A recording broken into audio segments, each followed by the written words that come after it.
Your mind is creating your karma right now.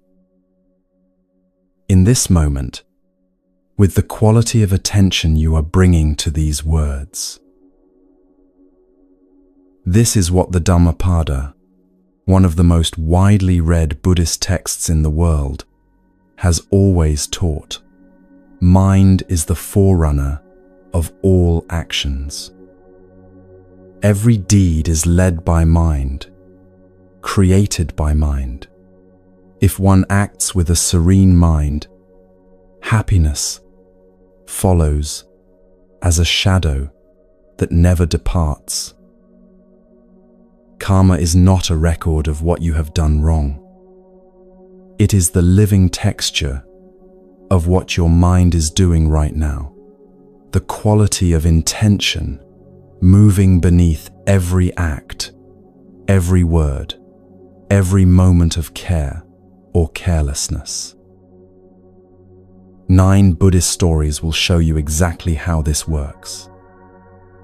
And by the time you have heard them all, the mind that is listening will have changed.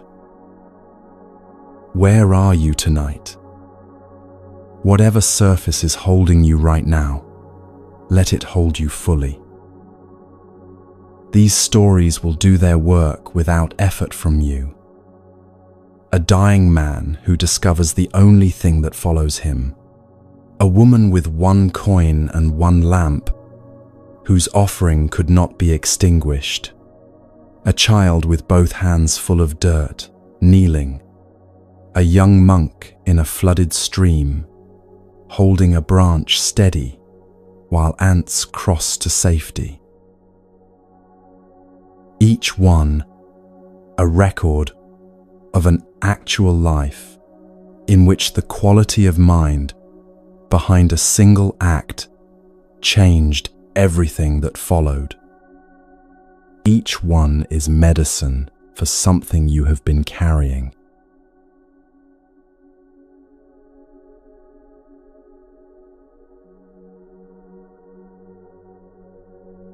The first story comes from some of the oldest recorded teachings in the Buddhist tradition, preserved in the Chinese Agama Sutras, oral teachings compiled over 2,000 years ago from the direct lineage of early Buddhism.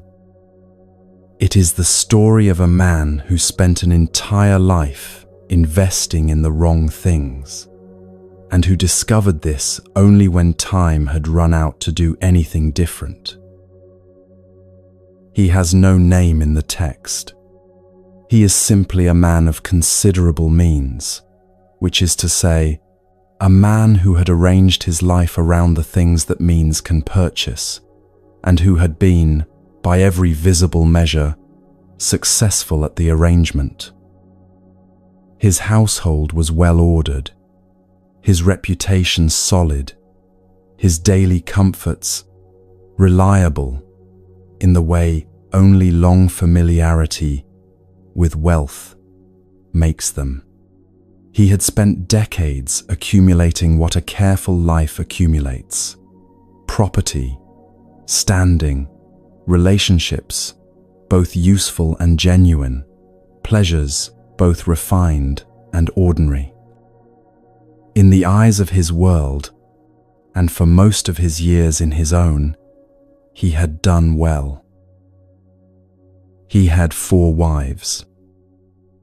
In the world this story comes from, this required no explanation. What the teaching depends on entirely is the quality of attention he gave to each one, because the 4 wives, as you will see, are not about marriage at all. His 4th wife, he adored. She was beautiful and graceful, and he poured into her, keeping every resource his position allowed: the finest clothing, the choicest food, constant and elaborate attention. Whatever she wanted arrived before she had quite finished wanting it. He thought about her when other matters demanded him, thought about her with the particular vigilance that accompanies the fear of loss, though he would not have named it fear. He had organized his inner life around her, the way a person organizes themselves around something they are terrified to be without, quietly mistaking the terror for love, the anxiety for devotion. She had become, over years, and without his quite deciding it, the fixed point around which everything else revolved. He believed this was because she mattered most. It would be more accurate to say she frightened him most, that the thought of losing her was the thought he most worked to avoid, and that avoidance had shaped an entire life. His third wife he was proud of, the quiet, settled pride of a man who believes his choices have made him someone worth being. She was accomplished and admired, and her presence in his life felt like evidence that his judgment had been sound, his standing deserved, his life assembled correctly. He showed her to company with a restraint that was itself a form of display. Their relationship had the warmth of mutual confirmation. She reflected him well, and he valued her for it in the particular way a person values something that keeps telling them they are right. His second wife had been beside him a long time. She was practical, capable, unfailingly steady when difficulty arrived, the kind of presence a person reaches for automatically in a crisis, without pausing to feel grateful for the reaching. She managed what needed managing, absorbed what needed absorbing, and asked of him mainly that he lean on her when he needed to, and treat that leaning as ordinary. He did lean on her. He did treat it as ordinary, having long since stopped experiencing her steadiness as something that could be otherwise. And his first wife, the one who had been with him longest, present before any of the others arrived, he had, across the years, and without any single decisive act of unkindness, almost entirely neglected. She never demanded anything that could not be deferred. She never manufactured urgency or made herself impossible to overlook. She was simply there, faithful and available, and because she never left, he had stopped believing her presence required anything from him. He gave her what remained after the other three had been tended, which was, most days, close to nothing. There were mornings he meant to attend to her, and did not. There were evenings he recognized her patience, and told himself he would do better tomorrow. He would have said, if asked, that he cared for her. He would have meant it. But caring, in his case, had long since become a word he used in place of an act he performed. Then he became ill. Not suddenly. Serious illness rarely arrives suddenly. It announces itself in stages, each one slightly more final than the last, until the morning when all the stages resolve into a single, undeniable clarity.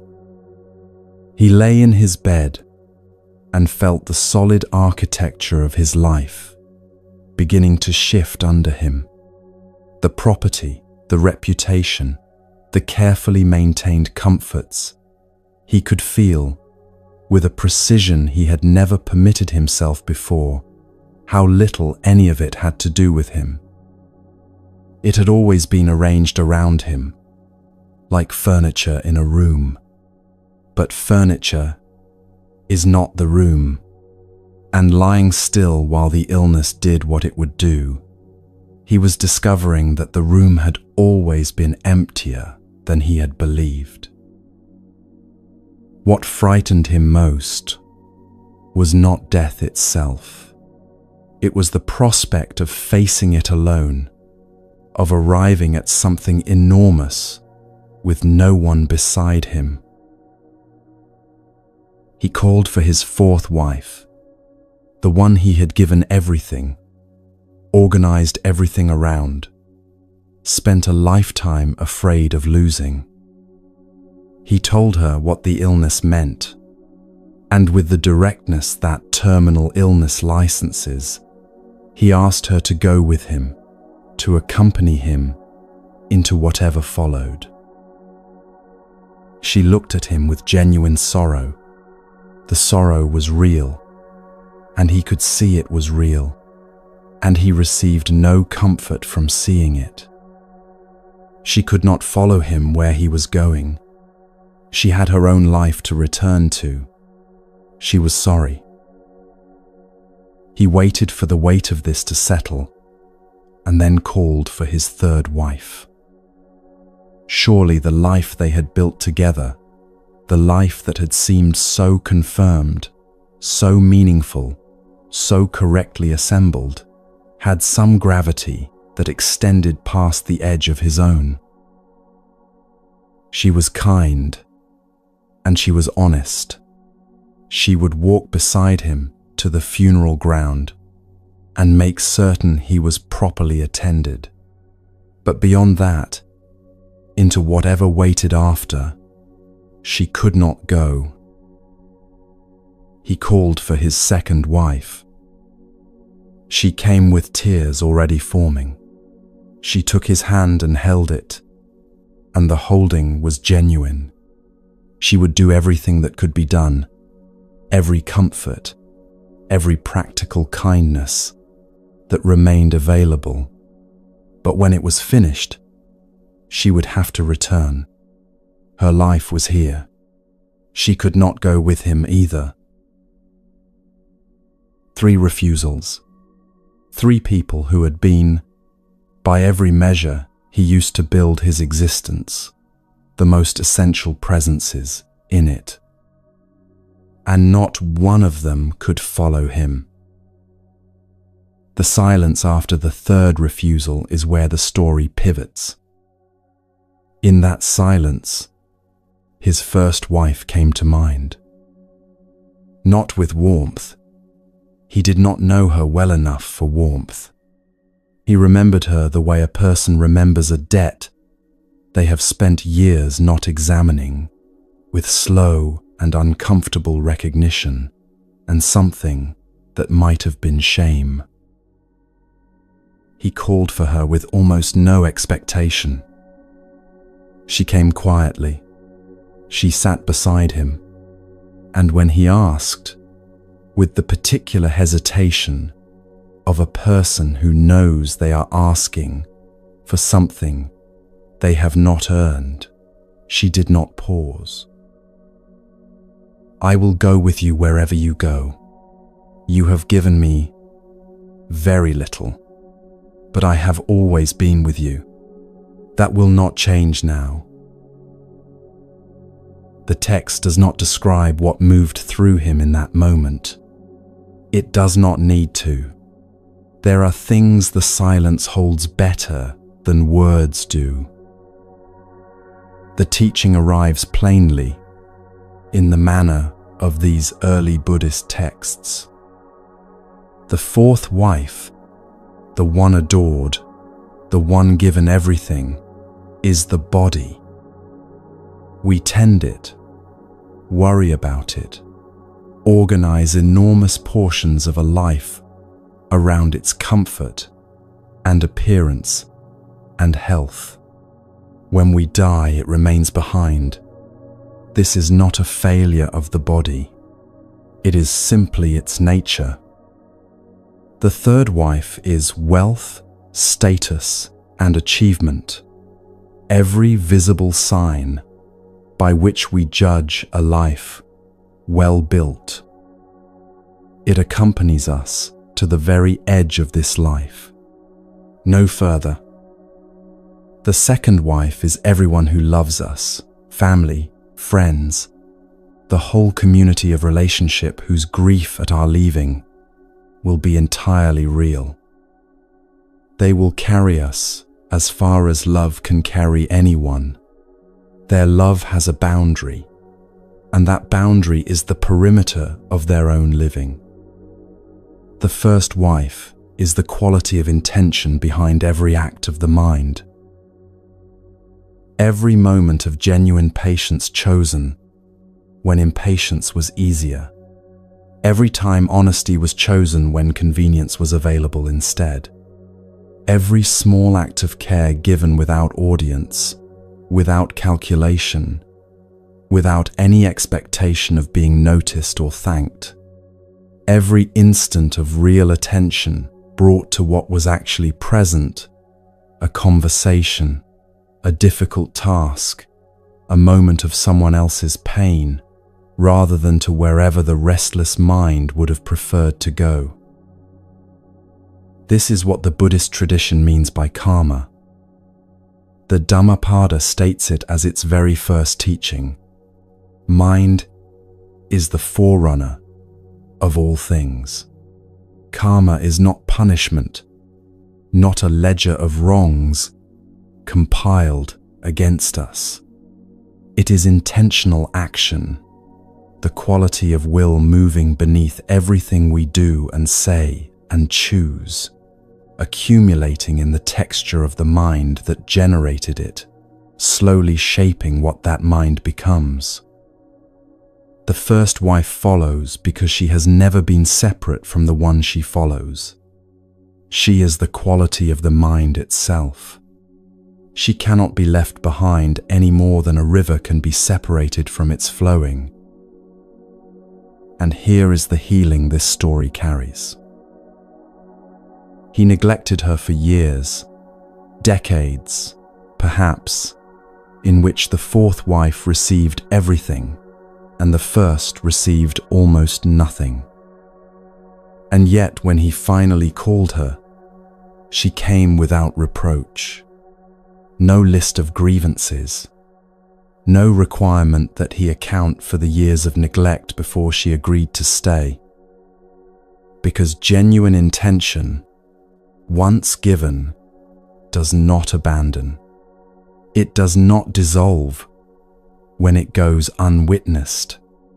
Every authentic moment of care he had ever extended, every small choice made on the side of patience, honesty, or generosity, in any year of his life, those were still there.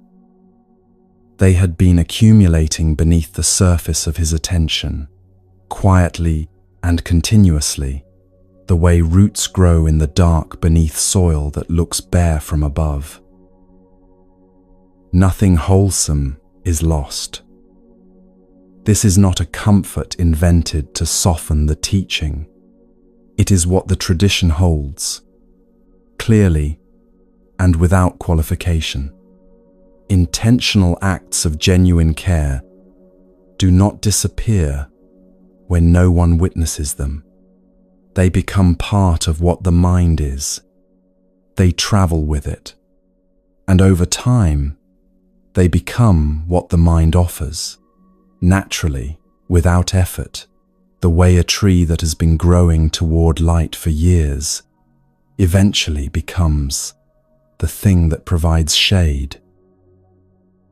This is where the healing lands for anyone who has spent years wondering whether the small and unwitnessed kindnesses of their life have meant anything.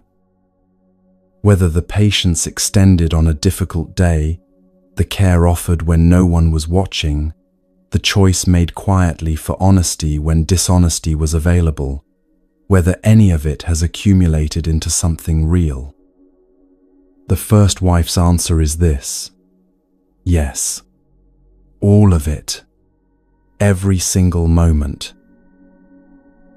You have been building a relationship with your first wife throughout your life. Perhaps not as consciously or as generously as you might have wished. Perhaps there have been long stretches where the other three received everything and she received the residue. She has not kept a ledger of the deficit. She has simply been accumulating what was given. Each act of real attention, each moment of choosing care when carelessness was easier, each choice for kindness when self-protection was the simpler path, quietly becoming more of what you are. The story ends with her answer, not with his regret, not with a lesson delivered from outside, but with the simple fact of her unchanged presence after all the years of neglect. She will go with him. She has always been with him. That will not change. Whatever you have given to the quality of your own mind, whatever genuine care you have offered, however quietly, however imperfectly, however many times you forgot before you remembered again, it is already yours. It has always been yours. Nothing takes it from you. Stay with that for a moment before we move. The next story was told to a man who could barely walk, a man of similar wealth to the one we have just left, whose body had been carrying, for a long time, the accumulated weight of habits he had never examined.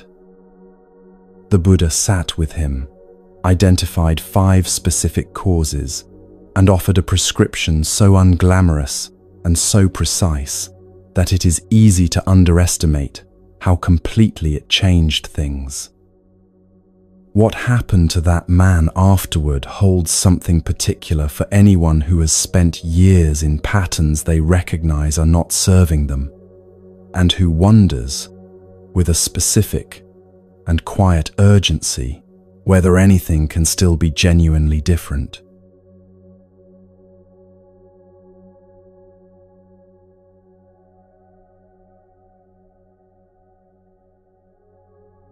The body keeps records, not in any way it announces, not through deliberate filing or clear documentation, but through the slow and patient accumulation of consequences.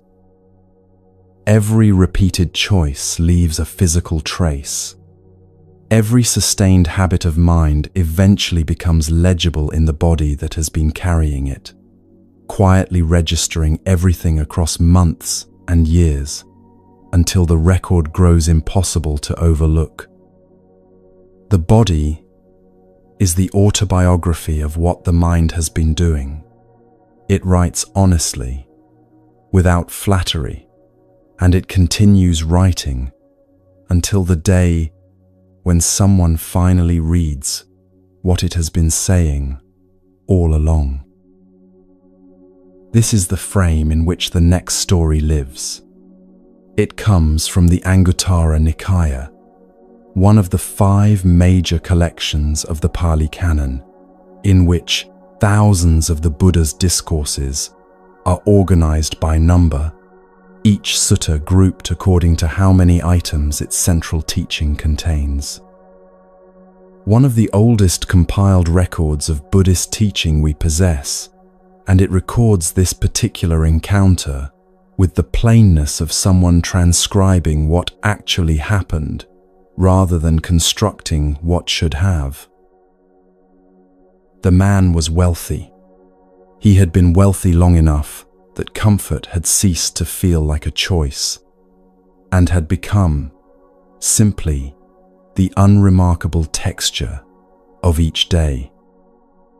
Abundant food, reliable ease, no pressing requirement to exert himself beyond what the day called for. And the day, for a long time, had called for almost nothing. He had arranged his life with the quiet thoroughness of someone who has mistaken the removal of difficulty for the achievement of well-being. 2 entirely different things that can be genuinely hard to distinguish from inside, either one, which is to say, he had organized his days around avoidance, not consciously, not with any awareness that avoidance was what he was doing. The comfort was simply always the more available option, the easier direction, the choice that asked the least of him. And choices made consistently, across years, become the architecture of a life. What this arrangement had produced was a body in increasing difficulty. Not through any single dramatic deterioration, but in the gradual and almost imperceptible manner of a tide that has been advancing so long that no one noticed until the water was already at the door. Akis that had stopped being occasional and become background. Fatigue that arrived earlier than it once had and lingered longer than it should. Movement that required more of him than movement once required. He had reached the point at which the body's long and faithful record could no longer be dismissed, minimized, or deferred for another season. He had considered other options before coming, as people in difficulty tend to do, other consultants, other remedies, the possibility that what his body was telling him could be managed without being honestly examined. None of it had changed anything, and so he came to the Buddha with his hands folded and his movements slow. The Buddha received him without commentary on his physical condition. No visible assessment, no adjustment of manner, just the quality of attention the texts consistently associate with the Buddha's presence, complete, unhurried, as though this man and this moment were the only thing in the world that existed. The man described his condition. He spoke without minimizing or dramatizing, in the plain manner of someone who has decided to stop managing what an honest account might reveal. The weight, the restricted movement, the discomfort that had become constant, the growing distance between the body he had and the life he remembered being capable of living. The Buddha listened until the man was finished. Then he asked a question that no one had apparently thought to put to this man before. Would you like to know the causes? Not the symptoms, not the diagnosis in any medical sense. The causes, the patterns behind the symptoms, the habits of mind and action that had been quietly generating this condition long before it became visible in the body. The man said yes. 5 causes followed, named with the steady precision of someone who has observed the same patterns in human lives across many decades and has long since stopped being surprised by how reliably they reproduce themselves. The first cause was eating without moderation. The text does not describe this as eating the wrong foods. It describes eating past the body's genuine requirements, past real hunger, past actual nourishment, into the territory where food has become a mechanism for managing an interior condition that food was never designed to address. The mind that reaches for food in this way is substituting one thing for another, using appetite as a vehicle for something that has no appetite, a discomfort, a restlessness, a quiet unfulfillment sitting below the level of conscious attention. And with each repetition, the substitution deepens. The body registers what it is receiving, and the pattern becomes harder to see for what it is, because familiarity makes invisible what was once obvious. The second cause was sleeping beyond genuine rest, the sleep of a mind that has found in unconsciousness a reliable method of withdrawing from the full weight of a day it finds too demanding, too tedious, or too uncertain to stay present with. There is a quality of sleep that returns a person to themselves, and a quality of sleep that removes them from a life they are not yet ready to inhabit fully. The body can tell the difference, even when the mind has been refusing to for years. This is a pattern deeply familiar to anyone who has spent a period of their life tired in a way that sleep did not address, not the exhaustion of genuine effort, but the specific depletion of a person who has been half present in their own life for a long time.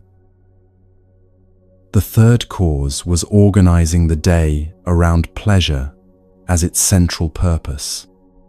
The Buddha was not teaching that pleasure is wrong. He was observing something more precise, a mind that reaches for pleasure reflexively, as its first automatic response to any friction or discomfort, gradually loses its capacity to stay present with difficulty. And that capacity to remain with what is difficult long enough to understand it is precisely the capacity through which genuine learning occurs, through which relationships deepen, through which a person learns anything of lasting value from their own experience. Erode it steadily, through years of reaching for comfort before the discomfort has been honestly met, and what remains is a mind that has been trained, one avoidance at a time, away from its own ability to change. The fourth cause was acting without reflection, moving through days and years on the momentum of established patterns, without pausing to ask whether those patterns are producing what the life actually requires. This is not necessarily an unhappy way to live. It can sustain considerable comfort for a long time, but a life running on instructions that no one has updated accumulates, slowly and invisibly, the consequence of that omission.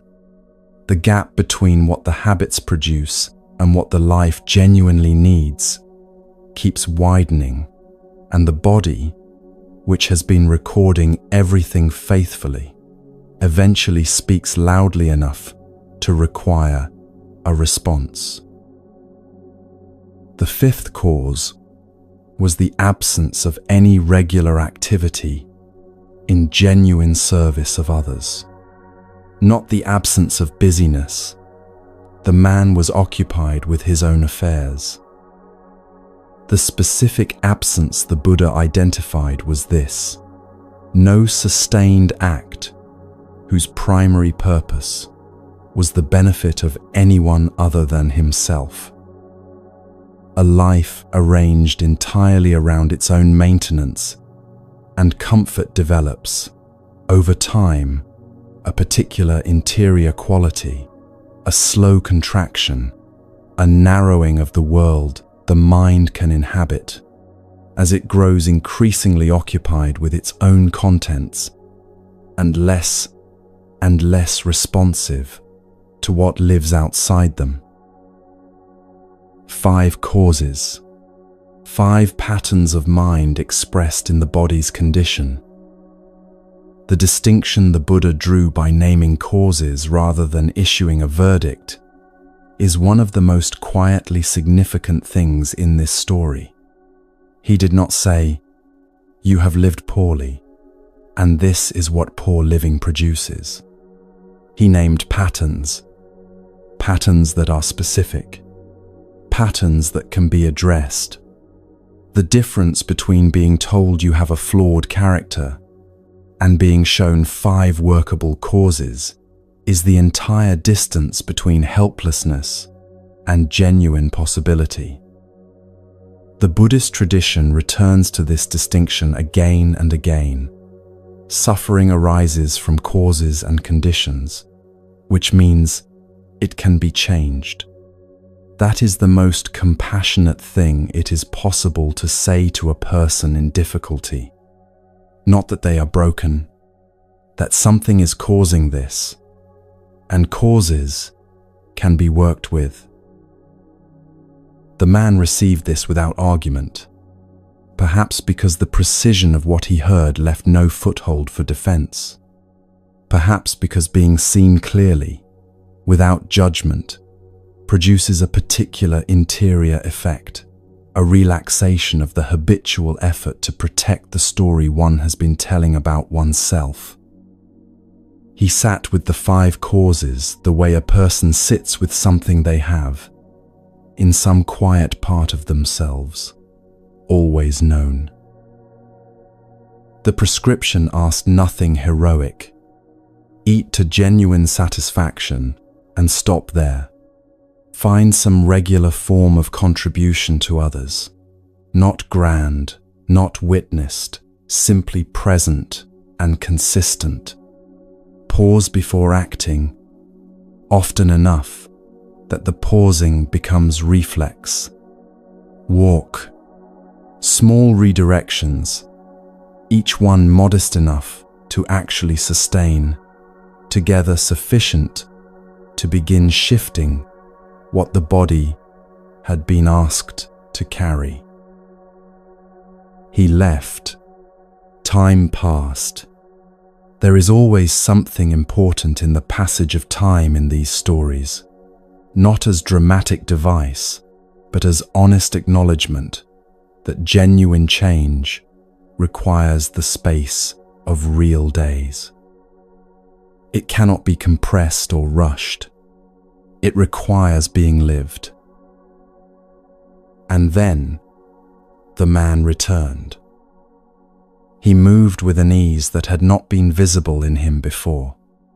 Not radically altered, recognizably himself, the same face and the same history, but with something released in the body that had been held there under accumulated habit for years. He could walk without the conscious effort that walking had required. The chronic discomfort had quieted. His face held the quality of a person who has stopped being in active conflict with the body they live in, who has recovered enough interior space to notice something beyond their own pain. He had the expression of someone who had stopped bracing, which is entirely different from the expression of someone who has never needed to brace at all. He was not performing recovery. The lightness was genuine, and genuine lightness cannot be manufactured. It arrives only when something that has been holding has finally been released. He told the Buddha the body was better. And then he said the sentence that lifts this story beyond what any story about physical health could hold. He said, "Now I want to understand what the mind is doing." The healing of the body had cleared enough space that a question had formed, one that could not have existed during the first visit, because the pain had been filling all the room where that question might otherwise have lived. The 5 causes had been addressed, and the addressing had worked, and the working had opened a door the man had not known was there. On the other side of that door was the inquiry at the center of this entire video. The Buddha's response is spare in the text, and its sparseness is deliberate. The worldly person nourishes the body. The wise person nourishes the mind. This is not a dismissal of what the body requires. What had just been done for the body had been entirely necessary, and worth every effort. The teaching is about sequence and about source. The body is where the mind's habits eventually become visible, where years of intention and action arrive, finally, in physical form. Tend the body wisely, and it becomes capable of supporting deeper practice. But the body's condition is always, at its root, a downstream expression of what the mind has been creating upstream, which is not a weight to carry. It is the most liberating thing the tradition has to say. If the mind is the source, then tending the mind is the solution, and that authority is already yours.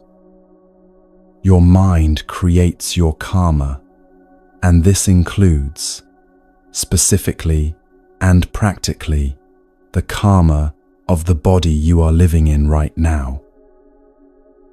The healing this story offers is available to anyone who recognizes themselves in it. If any of the 5 causes feel familiar, the eating that goes past real hunger, the sleep that has begun to function as withdrawal, the pleasure-seeking that happens automatically before the discomfort has been honestly felt, the days moving on unexamined momentum, the life that has grown quietly self-contained in a way that no longer quite satisfies, the story does not assign you to a verdict. It shows you what was shown to the man who could barely walk, that these are causes, which means they are workable, and workable is the only ground on which anything has ever genuinely changed. The man arrived barely able to move and left asking about the liberation of the mind. That progression required neither extraordinary discipline nor rare willpower. It is what becomes possible when specific causes are addressed with modest and sustainable changes, honestly sustained. The door opened. He walked through it. You are already through the door that brought you to this listening. You have been here for 2 stories, and something in you knew they were worth staying for. That knowing is the first wife, still here, still faithful, still entirely yours. You are already through the door that brought you to this listening. You have been here for 2 stories, and something in you knew they were worth staying for. That knowing is the first wife, still here, still faithful, still entirely yours.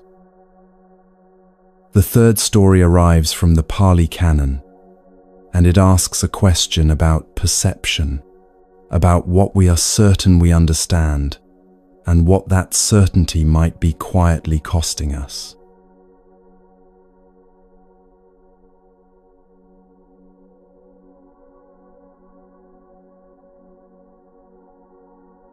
Certainty has a particular texture.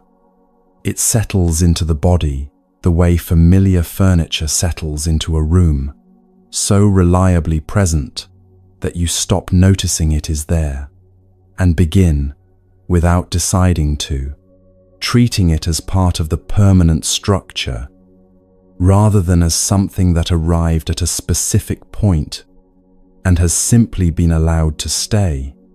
Most of what we hold most firmly about our own lives, about why certain relationships have unfolded the way they have, about where our genuine limits are, about the shape of whatever difficulty has traveled with us longest, we hold with the interior quality of someone reporting what they have directly observed. The feeling of certainty and the feeling of accurate observation are, from inside either one, completely indistinguishable from each other. This matters because one of them sometimes extends itself considerably further than the evidence it rests on can actually support. The third story in this journey comes from the Udana, one of the shorter and more concentrated collections in the Pali canon, and it does not argue that certainty is a flaw. It does something more useful and more precise than that. It shows, without judgment, what happens when genuine experience, careful, first-hand, honestly acquired, through direct contact with the world, is treated as though it were complete experience. And it delivers this teaching through an image so recognizable that it tends to arrive not as instruction, but as the quiet, slightly uncomfortable sensation of finding yourself unexpectedly inside a story you believed you were only being asked to watch. A king in a prosperous city had grown troubled by the arguments filling his streets. Not disputes about property or trade. Those had established channels for resolution. What unsettled him were arguments about deeper things, the nature of experience, the nature of reality, what is actually true beneath the surface of all the visible arrangements of daily life. His city was full of people holding strong and irreconcilable positions on these questions, each entirely convinced of the accuracy of their own view, each genuinely unable to understand how anyone who had honestly examined the matter could have arrived anywhere else. The conviction was sincere on all sides. The conflict was total. He decided to find out why, and he chose an unusual method. A group of men who had been blind from birth were brought to the grounds and led, one at a time, to a different part of an elephant.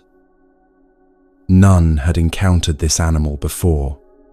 Each was given unhurried time to explore the portion he had been brought to, using his hands carefully and without being rushed. The men took their task seriously. They were not estimating or guessing.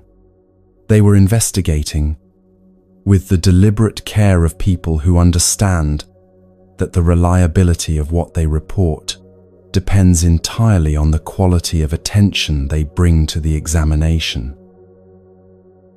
The man led to the head ran his hands across the broad, smooth curve of the skull and thought before he spoke. "An elephant," he said, "is like a large round pot. Smooth, solid, substantial." He was right. The man led to the ear, held the wide, soft flap of it, and felt the particular way it moved. "An elephant," he said, "is like a winnowing basket." He was also right. The man who touched the tusk found something long, smooth, and slightly curved, harder than anything previously encountered in a living creature. The man who felt the trunk described something entirely different, long, hollow, extraordinarily capable of movement, unlike any fixed structure. The man who wrapped his arms around one of the great legs announced with complete confidence that an elephant was exactly like a post planted in the earth, cylindrical, dense, immovable at its base. The man given the tail held the thin cord of it between his fingers, listened to the descriptions coming from the others, shook his head slowly, and stated clearly that an elephant was unmistakably like a broom, and he could not explain what the others had been touching. Each man had been led to the same animal. Each had applied genuine care. Each had arrived at a conclusion perfectly consistent with everything his hands had actually found. Then the king brought them together. The argument was immediate and conducted with complete sincerity. Each man defended what he had felt, dismissed the other's accounts as the product of careless examination, and held his position with the settled energy of someone who knows precisely what he has touched. The exchange grew loud not because these men were unreasonable, but because sincere people, reasoning carefully from partial information, reliably arrive at incompatible conclusions and then argue about whose conclusion is the true one, rather than asking what might be absent from all of them at once. The Buddha, having observed this scene, named what he saw plainly. Teachers and seekers of many kinds, he said, each perceive one part of things and declare that part to be the whole of it, saying, "This alone is true, everything else is wrong." Each is accurate about what they have touched. Each has extended that accuracy beyond the ground it can honestly hold. Now the story turns towards something more personal than a king's courtyard. Think about the most settled belief you carry about whatever has caused you the most persistent difficulty. The explanation you have built for why it remains as it does, who shaped it, what it reveals, what it means for the possibilities still ahead. This explanation was formed through genuine experience. Real things happened. Real evidence accumulated. You were led to a part of the elephant, and you touched it with care, and what your hands found was genuinely there. And it is a portion of something larger than your hands have so far been able to reach. Here is where the karma teaching running through this video finds its footing inside this story. The mind creates karma through the quality of intention behind every act. The Dhammapada established this from its very first verse, and the four wives showed it across the texture of an entire life. But there is a question that sits upstream from intention. What is the mind actually working with when it forms its responses to the world? The answer, most of the time, is the accumulated set of certainties it has stopped examining, beliefs present long enough to have become invisible, experienced as walls rather than as furniture that could be moved. A mind operating from unexamined certainty attends selectively. It notices what fits the existing explanation and quietly filters what complicates it.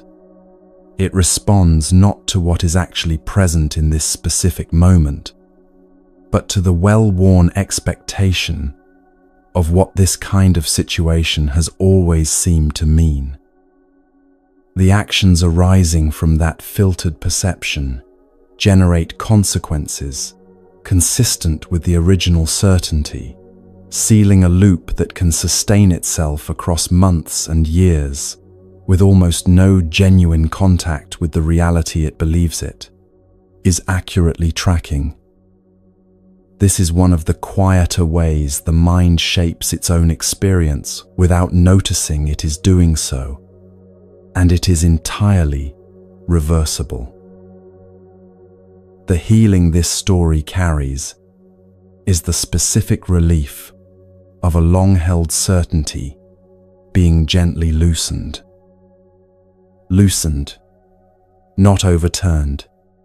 Those two experiences feel entirely different from inside them. Overturning asks a person to abandon what they know and abandoning what you know feels like losing the ground underfoot. Loosening simply introduces the possibility that the elephant extends beyond the portion your hands have reached. That is not a loss. It is the arrival of space. Space where a question can form, where only a conclusion stood before. Space where an alternative becomes visible without the original experience being denied or diminished. Space where a person or situation that had been completely known becomes slightly and genuinely open again. What remains open has not yet finished offering what it holds. The blind men were not foolish. They were the entirely ordinary result of attentive minds, working with incomplete information, and no position from which the incompleteness could be perceived, which is not a failure of character, but the structural condition of being, located somewhere specific in a world that is everywhere larger than any single location. The king's experiment was not designed to expose or humiliate them. It was a provision, the introduction of a perspective wide enough that the whole animal became available, without requiring any man to surrender the genuine accuracy of what his own hands had found. You do not need to surrender what your direct experience has given you. What the story is asking for is smaller than that, and worth considerably more.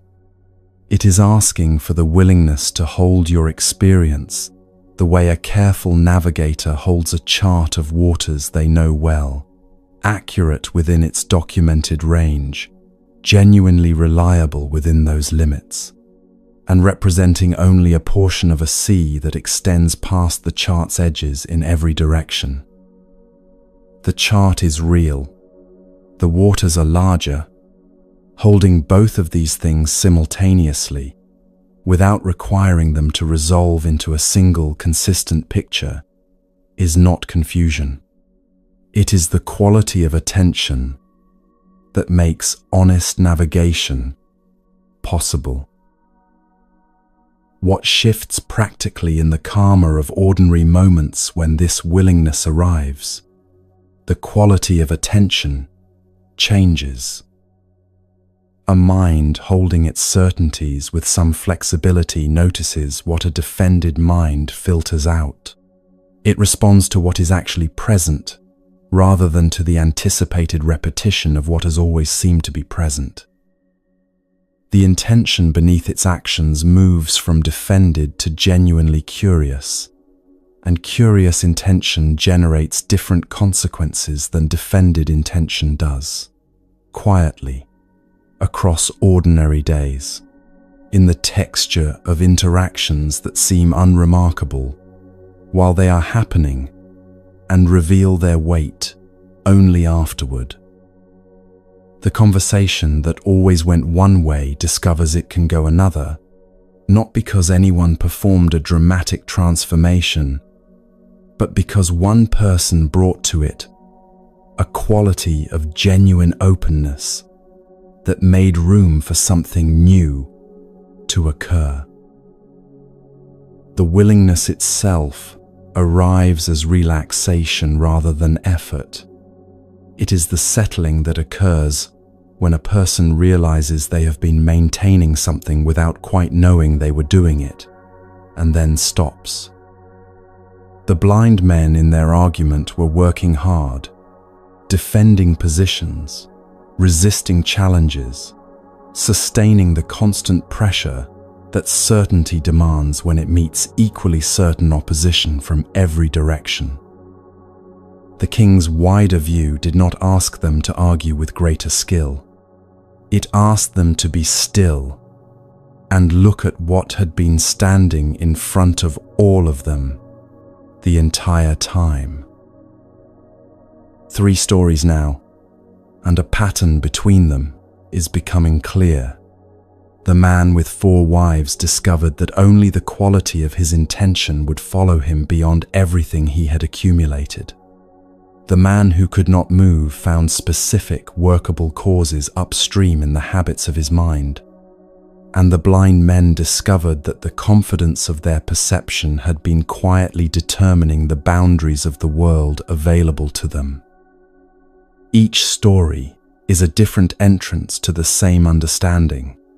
What the mind creates through its intentions depends entirely on what that mind is genuinely working with, and what it is working with depends considerably on how firmly it is holding what it has already concluded to be true.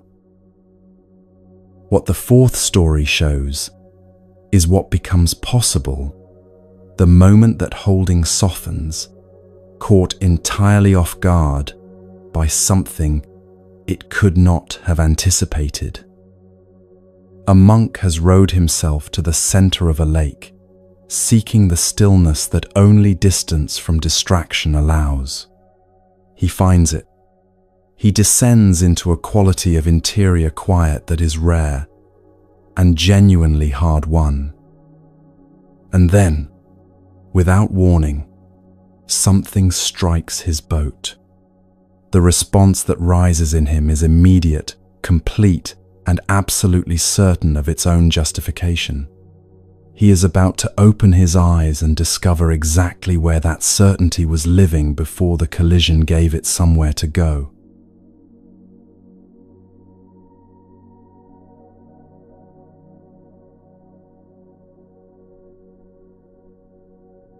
The monk had chosen his location with deliberate care. Not the bank, where sounds from the village carried across the water in unpredictable bursts. Not the near shore, where other practitioners sometimes passed, and the movement of another body in the periphery was enough to disturb what he was trying to build. The center of the lake, the one location where distance from every edge meant genuine removal from everything competing for his attention. He had rowed there himself, unhurried and steady, feeling the particular quality of early evening on the water, the way sound softens when traveling across a surface, the way light near the horizon loses its directive quality and becomes simply present, diffuse, and releasing, as though the sky itself were setting down what it had been holding throughout the day. He settled the oars. The boat found its own stillness, as the small disturbances his rowing had produced smoothed back into the surface around him. He closed his eyes. What followed was a deepening that anyone who has sat in genuine stillness will recognize. The mind arrives at practice carrying everything the day has deposited in it, conversations still unresolved, small frictions still warm, the accumulated residue of hours spent among others with their own needs pulling in their own directions. These do not clear instantly when a person sits and closes their eyes. They drain slowly, the way water drains from saturated ground.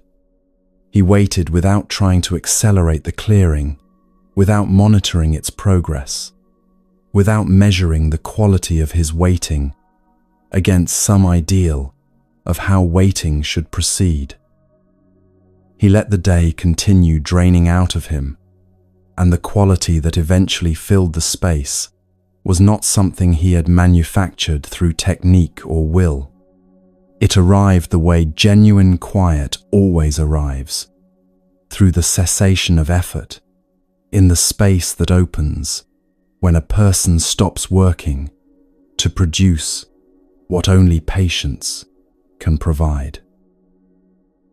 He went deeper, the interpretive layer through which the mind automatically processes incoming experience, the layer that names things, assigns significance, calculates relevance, began to thin. He was not assessing the quality of his practice or measuring how far he had traveled from the surface of ordinary awareness. He was simply present in the way that presence becomes available only when the attempt to achieve it has been fully relinquished. The monk had found the particular quality of awareness in which even reflexive self-monitoring had grown quiet. He recognized, with the settled recognition of someone who has been here before, that he had arrived at what he came for. Then something struck the boat. The impact was physical and sudden, a solid collision that moved the boat and sent a brief disturbance across the surface in all directions. And in the space between the impact and any thought about the impact, anger rose in him with a speed and completeness that startled him from the inside. The stillness was simply gone, replaced in the same instant by something fully formed and running at full heat, the specific fury of a person who has built something careful and had it destroyed by what felt, without any pause for examination, like another person's deliberate inattention. The anger carried its own convincing weight. It felt entirely proportionate. That proportionality felt like evidence of its accuracy, which is one of the defining qualities of this kind of anger. It justifies itself from inside itself, using the strength of the feeling as proof that the feeling is correct. The certainty arrived with the anger and was inseparable from it. Someone had rowed across this lake without attending to who else might be on the water. Someone had moved through this shared space without the basic consideration that a person sitting still in the center of a lake had chosen that position deliberately and for a reason. He had come to this precise location specifically to be undisturbed. The disturbance had originated from outside him. The logic was clear. The emotion was justified, and the difference between observing clearly and interpreting through a conditioned filter had become completely invisible from inside. That invisibility is the characteristic quality of anger at its full height. It presents itself as direct perception, furnishes its own evidence, and the gap between what is actually present and what the mind expects to be present closes entirely. He was already forming words as he opened his eyes. The lake was empty. No other boat, no second presence anywhere on the water. Drifting toward him, moved only by the slow and directionless patience of the current, was an empty, wooden boat. No oars at work, no one steering, an unmanned vessel that had found its way here through the unintended physics of wind and water, arriving with the complete indifference of an object following the path of least resistance, the only path available to something no one is guiding. Nothing had been aimed at him. There had been no inattention, because there had been no one present to be inattentive. A boat had drifted, and the monk's mind had converted this, in the single instant between impact and opening his eyes, into an act of another person's specific failing, complete with the detailed character of that failing and the fully assembled emotional response determined to be appropriate. He sat with this, with the speed of what had risen in him, with the completeness of it, with the absolute certainty that had organized itself around an explanation having no basis in what had actually occurred. He had been certain someone was there. There was no one. He had been certain an intention had produced the impact. There had been no intention at all. The sitting showed him something he had not come here to find. The anger had not been generated by the collision. It had been present before the collision, organized, available, held in readiness, somewhere below the apparent stillness he had worked to build. The impact had not created the heat. It had opened a passage through which heat, already waiting, could move. Had someone actually been in the other boat, the anger would have found its target, and the monk would have spent the evening in the comfortable certainty of his own justification, entirely unaware that what he felt had not originated where he directed it. The empty boat removed that possibility. It returned the feeling to its actual address, simply by leaving nowhere else for it to be located. What had seemed like a response to the world turned out to be a revealing of the interior. This is where the video's central teaching finds its most immediate expression. The Dhammapada says mind is the forerunner of all things. The four wives showed what that forerunning produces across an entire life. The angry monk on the lake shows what it produces across a single instant. A mind that has practiced responding to friction with immediate, unexamined anger becomes, through that accumulated practice, a mind that holds anger in a state of readiness, just below ordinary awareness. A mind that has practiced introducing a pause before responding builds, through the same kind of repetition, a quality of space between sensation and automatic reaction. Neither is built through a single decisive choice. Both accumulate through ordinary moments, each apparently negligible, each adding its quiet increment to what the mind is gradually becoming. This is how the mind creates its karma at the most intimate possible scale. The healing available here arrives as recognition rather than instruction. Most people understand emotional responses as originating primarily out there in the circumstances, the other people, the conditions surrounding them. When something difficult arises, the mind moves outward. What is causing this? The search proceeds toward the situation, toward whoever appears responsible, toward what might be rearranged to prevent the same arising again. Circumstances carry real effects, and the monk was conducting exactly this search, moving in the direction the anger was pointing, locating a target, composing a response, until the empty lake showed him the direction the anger had been pointing was not the direction of the actual source. What the empty boat offered was not condemnation. It removed the external location the feeling had been assigned to and returned it quietly to its actual origin.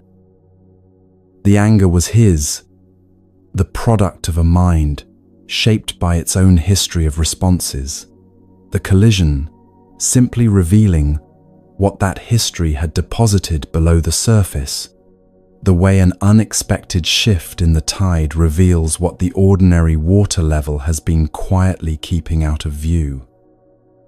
This is not a verdict about character, It is, for anyone who receives it clearly, one of the most freeing realizations available.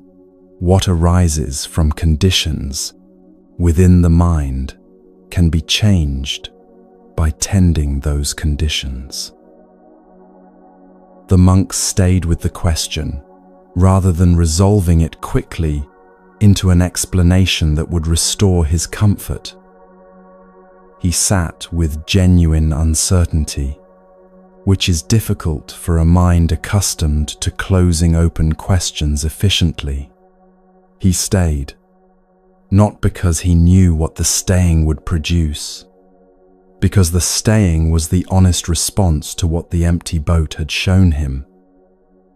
That willingness to remain with what is true rather than retreat to what is manageable, this is itself a quality of intention.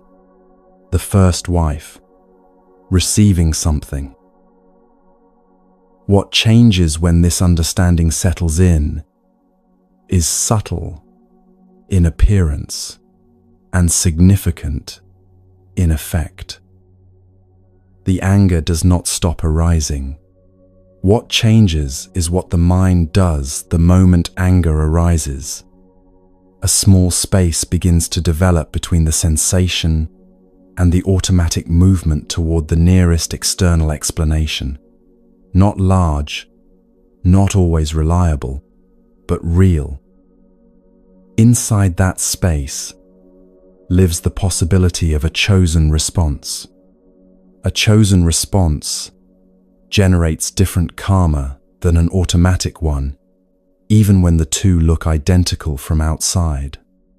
Each chosen pause, each small decision to inquire, rather than react, accumulates quietly into what the mind is becoming, one ordinary moment at a time. 4 stories have now traveled together through this listening. Karma is the quality of intention behind every act. The body registers faithfully what the mind has been practicing. The certainties held most firmly determine what the mind can actually perceive. And the source of what we feel lives far closer to home than the outward search tends to find. Each is a facet of the same understanding that the mind actively shapes experience through every response it chooses or fails to choose across all the ordinary days. The 5th story moves into the most intimate territory yet. It arrives with a question the previous 4 have been quietly preparing the ground for. What happens when the mind that has genuinely recognized itself as the source of its own karma still cannot find stillness? When the very effort to clear the water creates new turbulence? When the person who understands exactly what the tradition teaches about calm lies awake in the dark, working harder at the very thing they know will not help, unable to stop? The answer involves a stream, a traveling monk, and one of the most counterintuitive and most compassionate instructions in all of Buddhist teaching.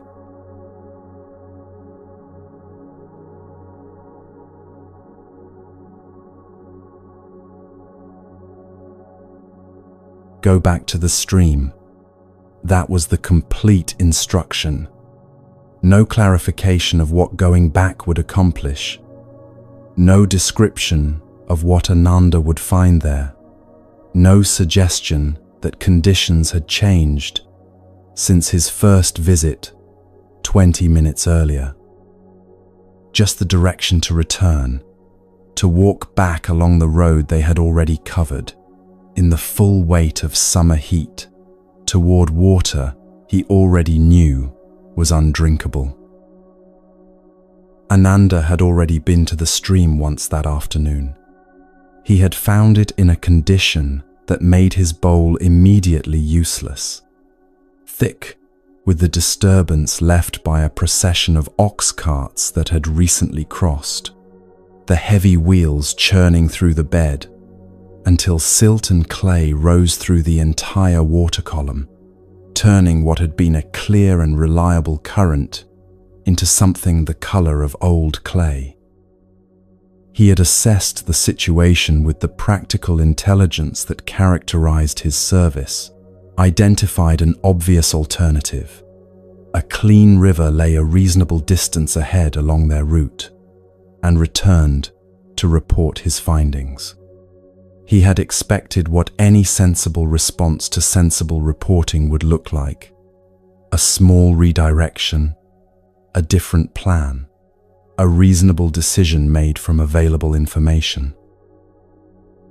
Instead, go back to the stream. The heat of that summer afternoon deserves a moment, because it is part of what the story holds.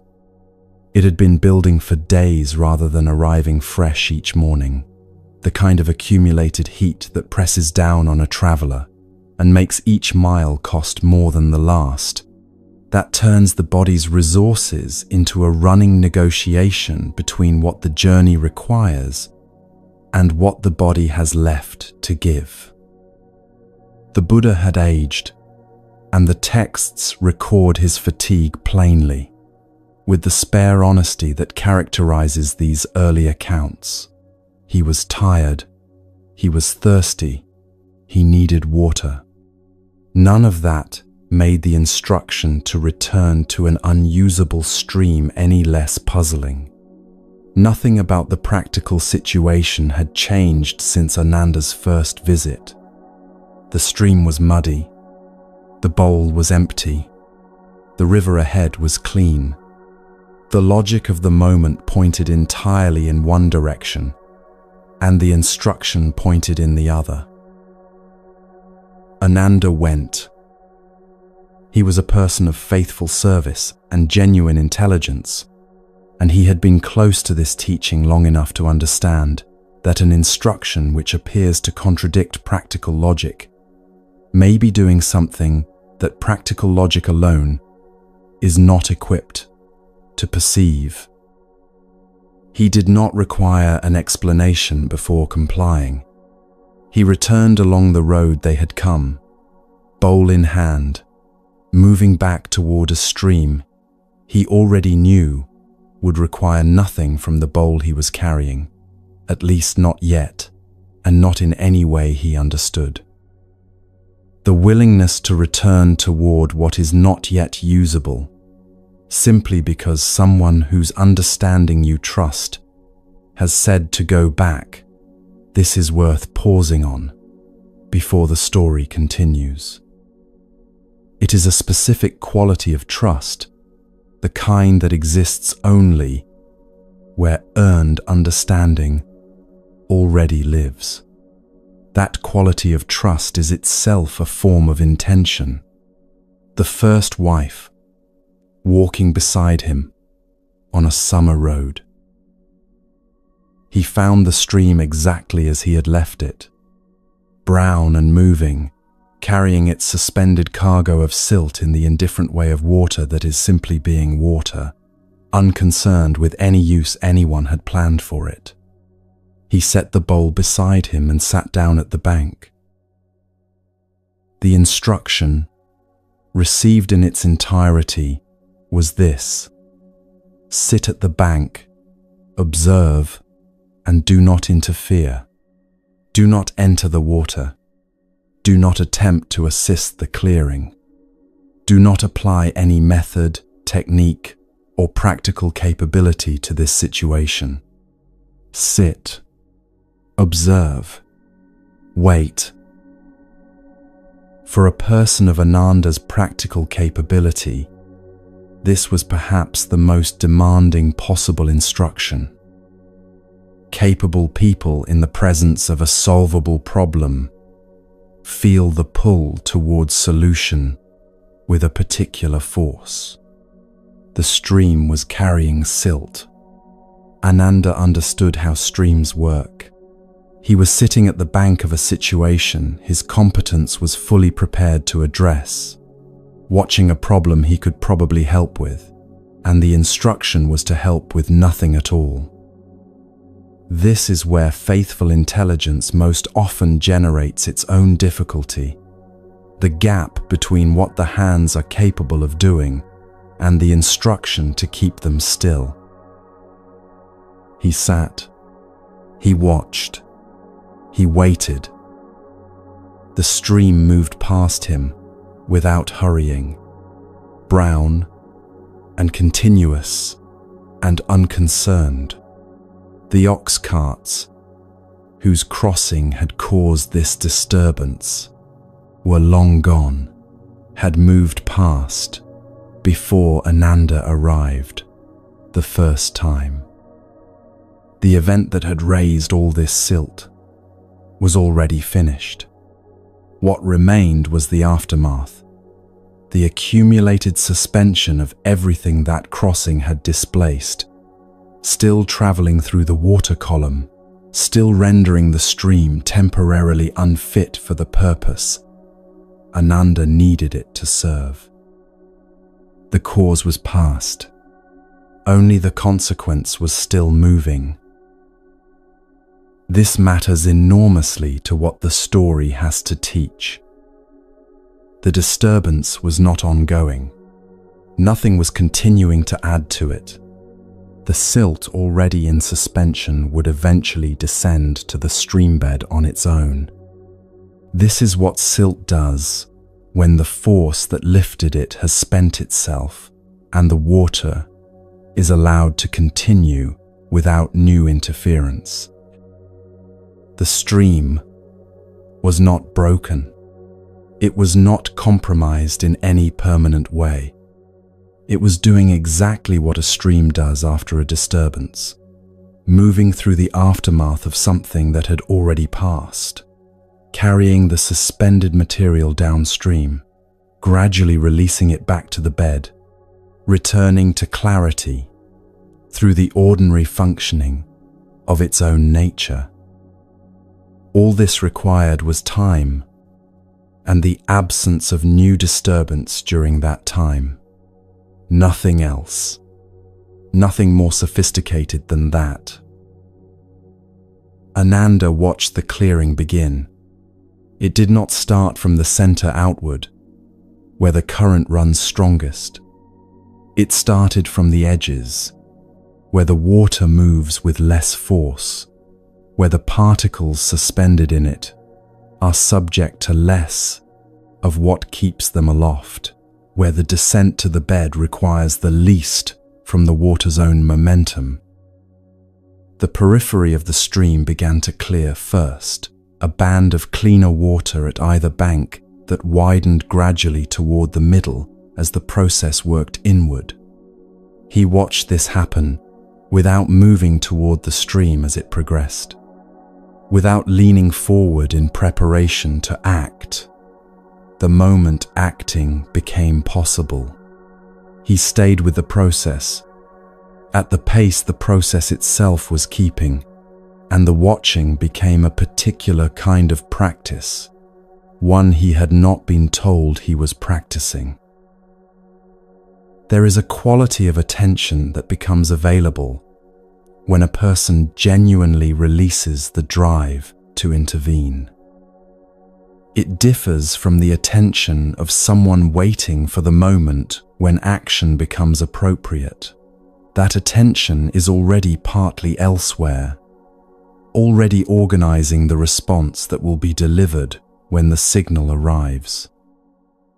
The attention of genuine non-interference is fully present to what is actually occurring, because it has nothing in preparation. It receives more of what is there because it is not preoccupied with what comes next. Ananda, sitting at the bank with an empty bowl and no plan, was practicing this without knowing the practicing had any purpose beyond the instruction to wait. When the water was clear, he filled the bowl and walked back. What the tradition carries forward from this story is the parallel between the stream and the mind, a parallel the teaching demonstrates rather than explains. because the direct witnessing of a stream clearing itself transmits something that verbal description of the parallel cannot replace. Still, the words are these: the mind and the stream share the same fundamental response to disturbance. Both have their contents lifted when something crosses through them with sufficient force. Both carry what was displaced upward into the visible, where it makes everything murky and temporarily unreadable. And both are capable of clearing completely, given the conditions their own nature requires for that clearing to proceed. The essential condition is the same in both: the removal of additional interference, while the settling is already underway. The carts were gone. The cause of the disturbance had passed. What remained was the aftermath, and the aftermath would resolve without assistance if no new disturbance was introduced. The same holds for the mind after a difficult experience has moved through it. The conversation that raised the silt is usually already over. The circumstance that sent everything into suspension has typically already passed. What remains is the aftermath, and the mind that understands this can sit at its own bank without its hands in the water and trust the clearing already underway. This is where the karma teaching running through this video finds its most intimate expression. The quality of intention the tradition identifies as the root of karma is generated not only through deliberate acts, but continuously through every repeated response to every recurring situation, including the situation of the mind encountering its own turbulence. A mind that has practiced responding to interior disturbance by immediately engaging with it, examining it, working on it, while the silt is still in full suspension, trains itself across those repetitions into a particular kind of chronic unrest. Each engagement adds motion to water that needs stillness. Each attempt to process what needs time, rather than processing, reinforces the habit of reaching for effort precisely when effort delays what it is pursuing. This accumulates. It builds a quality of interior life that is persistently unsettled, not because the disturbances are too severe, but because the response to them has been systematically preventing the resolution it believes it is accelerating. Sit at the bank. Observe. Do not interfere. For the person who has been working hardest on themselves, these words carry a specific weight. The person who has invested genuine effort in understanding their patterns, who can articulate clearly where their recurring difficulties originate, who has developed real capacity for honest self-examination, this person is not exempt from adding interference to disturbance. Their tools are excellent, and the habit of reaching for them is deeply ingrained. What the instruction is offering is the recognition that there is a time for the bank and a time for the bowl. Ananda's 2 visits are both necessary. The first shows what the situation requires. The second waits for the situation to provide it. Going back to the muddy stream is understanding that some things clear on their own terms, and the service required in those moments is the particular discipline of not helping. The karma generated through this practice across ordinary time is quiet in appearance. What it builds through repeated occasions of choosing the bank over the intervention is a quality of trust in the mind's own capacity to return to clarity after disturbance. A mind that has accumulated this trust meets difficult experience differently. Less urgency in the encountering, less expenditure of effort in the places where effort only adds to what it is attempting to resolve, more willingness to be present to what is actually happening, rather than immediately working to convert it into something more comfortable.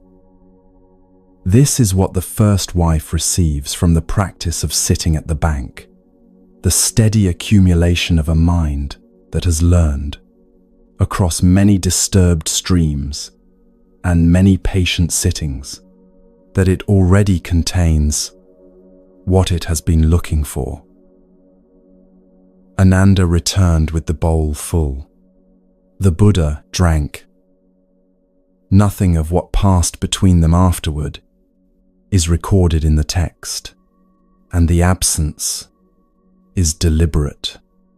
The teaching had already completed itself at the bank of the stream, in the interval between the instruction and the filling of the bowl. Ananda had been given conditions, and the conditions had done what they always do when they are honored. They allowed a process already underway to arrive at its natural conclusion. The water that filled the bowl was not temporarily quieted into usability. It was actually, completely, fully clear, the clarity of a thing that has settled all the way down to its own nature, with nothing remaining in suspension. That quality of clarity cannot be manufactured by effort or willed into existence through technique. It arrives only when the one who might have kept interfering has finally grown still, and the process that was always going to complete itself has been given the one condition it requires: the patient, sustained absence of new disturbance. 5 stories have now traveled through this listening, and between them a steady direction has emerged.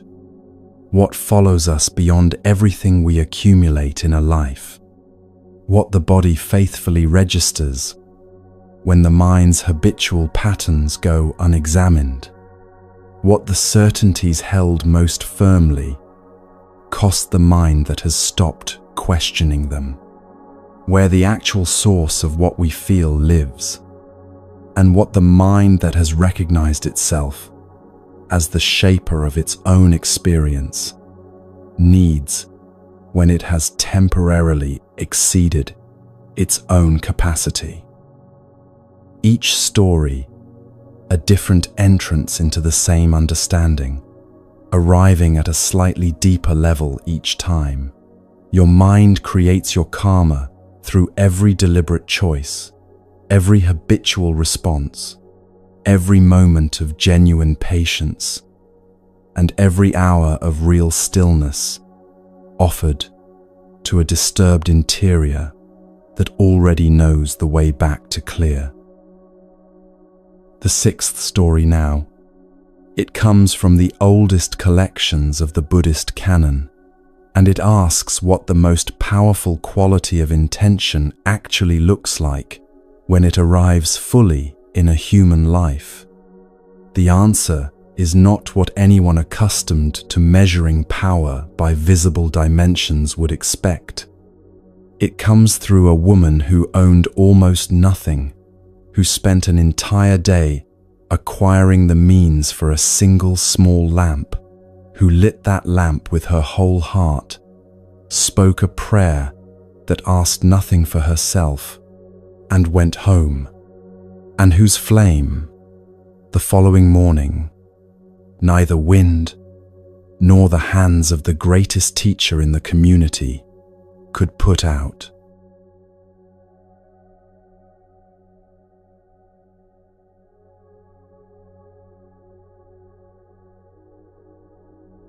She had been watching the preparations all week, from her place at the edge of the road, with the particular stillness of someone who has learned that stillness costs nothing, and costs nothing is a budget she could afford. She observed what wealth looks like when it moves with purpose. The carriages bearing offerings, the bolts of fabric carried carefully through the monastery gates, the polished lamps of brass and silver arriving on the shoulders of servants who belonged to households she had never been invited into. Princes had been coming, merchants, the kind of people whose names the city knew and whose generosity would be spoken of in the same breath as their names, which is its own form of currency, the currency of being seen, doing a visible thing in a visible way. She was none of these things. She was an elderly woman without household, without position, without the kind of accumulated circumstance that makes generosity a manageable act, rather than an act of complete self-expenditure. What she had was one coin. The texts that carry this story are precise about this detail, and the precision matters. Not a small amount of money, not modest means, not what remained after obligations were met. One coin, the entirety of what she possessed in material terms, received through a day of begging along roads that do not always yield what a day's asking deserves. She held it, and she considered what it could be made to do. She went to the oil seller. He looked at the coin and named the truth of it plainly. This amount would not purchase a lamp's worth of oil. He was not unkind. He was simply a person of business, and the business of oil selling operates on a logic that one coin does not satisfy. She told him what she intended to do with the oil.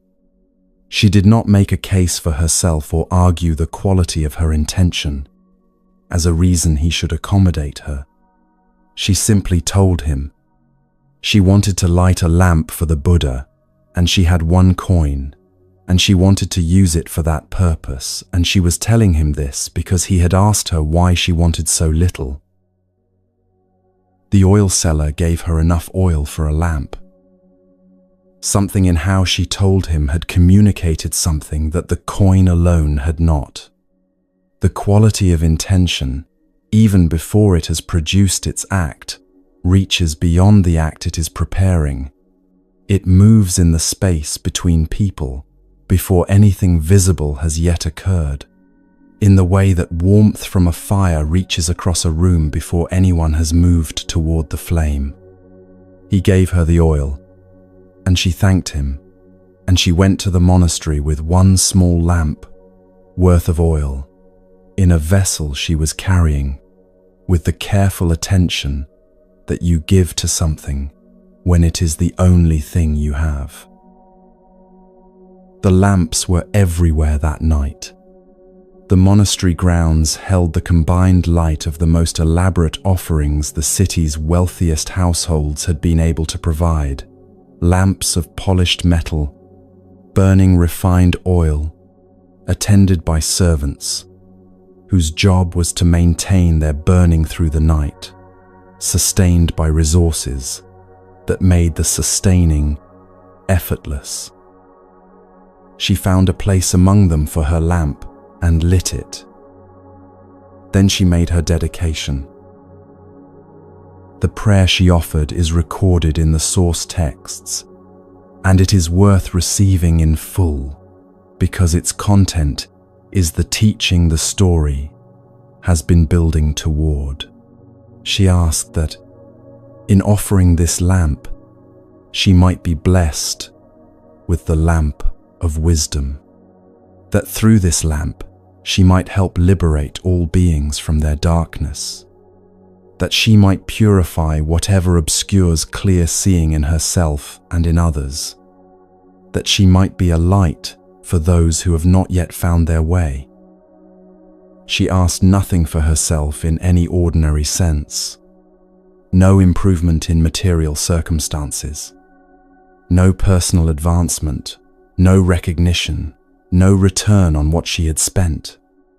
Her single coin's worth of oil was offered outward, completely, with a heart whose entire orientation in the moment of offering was toward the liberation of others.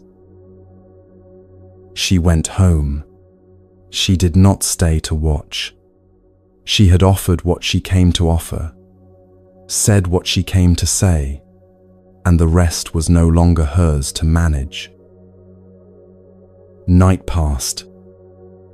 In the way of nights when many lamps are burning, the oil in most of them diminished across the hours, the flames shrank and guttered, and by the deep hours before morning the majority had gone dark. The refined oil of the wealthy, having demonstrated that even refined oil observes the mathematics of finite supply. One by one they failed. The elaborate lamps of brass and silver burned as long as what filled them could sustain burning, and then did what all flames do when their fuel is gone. They went out. Her lamp was still burning at dawn. The senior monk charged with clearing the lamps in the morning came to his work in the practical spirit of a person performing a familiar task. He went through the grounds extinguishing what remained, a straightforward and unremarkable duty, until he reached her lamp. He brought it to his lips and blew. The flame bent and straightened and continued burning. He tried a second time with more deliberate force. The flame bent and straightened and continued burning. He tried with his fingers, the method that works when breath is insufficient. The flame continued. He tried with the edge of his robe, a technique that addresses flames that resist all ordinary approach. The flame continued.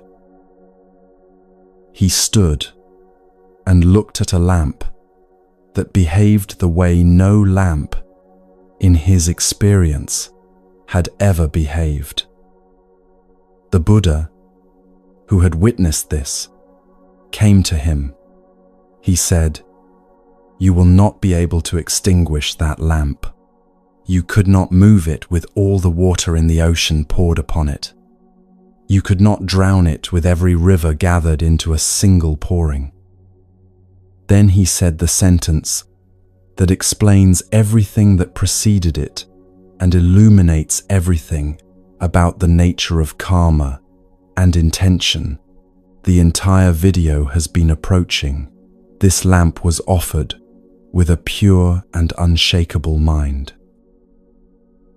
Not with money, not with skill or influence, or the kind of social position that makes generous acts feel safer, because the risk of them is softened by abundance. With a pure and unshakable mind. The purity is the quality of intention that held nothing back and asked nothing in return.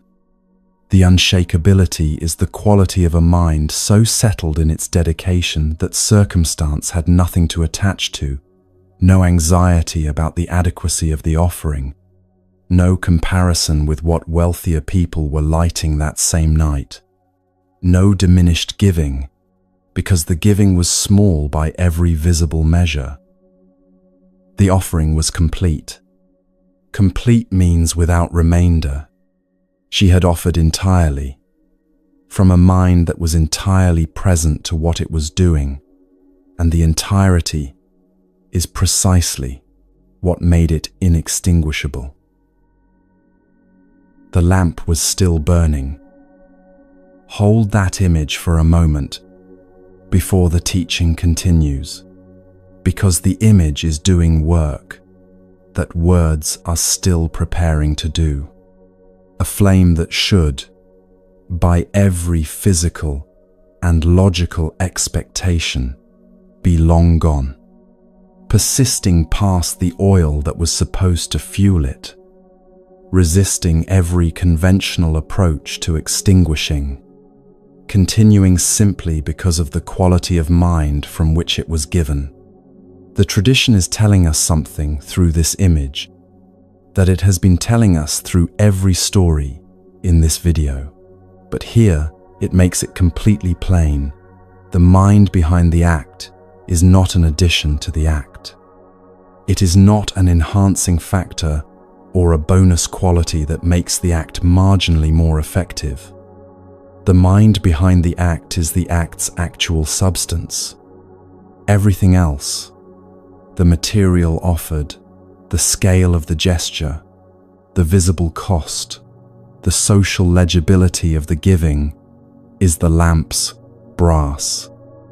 The pure and unshakable intention is the flame itself, and the flame is what does not go out.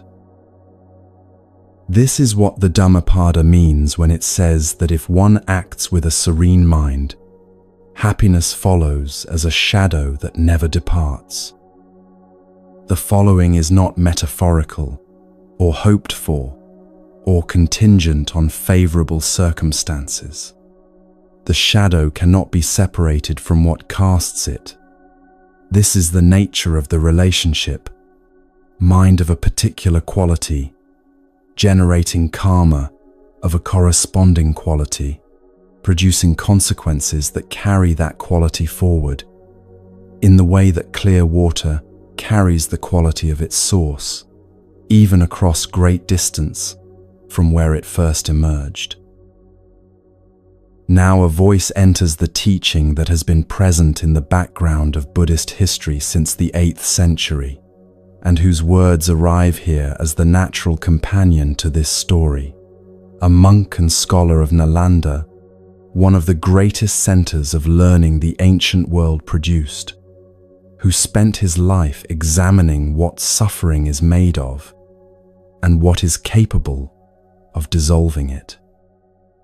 His name was Shantideva, and the text he left behind is a careful and systematic examination of the mind that is capable of the kind of offering the woman in this story made. From the 8th chapter of that text, a verse. All the suffering in the world arises from seeking happiness for oneself. All the happiness in the world arises from seeking happiness for others. Sit with this. It sounds clean and simple, and the cleanliness is deceptive in the way that very precise things are always deceptive. They appear to be saying something obvious until the moment you actually let them land, and then what appeared obvious opens into something that requires the full attention of every story you have already heard tonight to receive completely. The woman's prayer had not asked for her own liberation first. Her prayer was for all beings, and the self she brought to the offering was a self-oriented, so entirely outward that the ordinary boundary between what I am doing for myself and what I am doing for others had become invisible to her. This is what Shantideva is pointing at. The seeking of happiness for others is not an act of self-sacrifice in which the self is diminished by what it gives away. It is the discovery of a quality of mind in which the self is enlarged beyond its ordinary dimensions by the completeness of the giving, a mind so fully engaged in the direction of another's well-being that the contracted, defended, perpetually anxious movement of a mind seeking only its own comfort simply has no room to operate. The suffering dissolves, not because circumstances improve, but because the mind that was generating the suffering from the inside has been replaced, in this moment, by a mind oriented entirely elsewhere. And that replacement produces what the woman's lamp produced, something that does not go out. This is where the healing the sixth story carries lands most directly. The wellness culture that most of this video's listeners have been swimming in for years carries a consistent message about the direction of care. Attend to yourself first. Fill your own cup. You cannot pour from empty. These are not worthless instructions. There are conditions in which they address something real.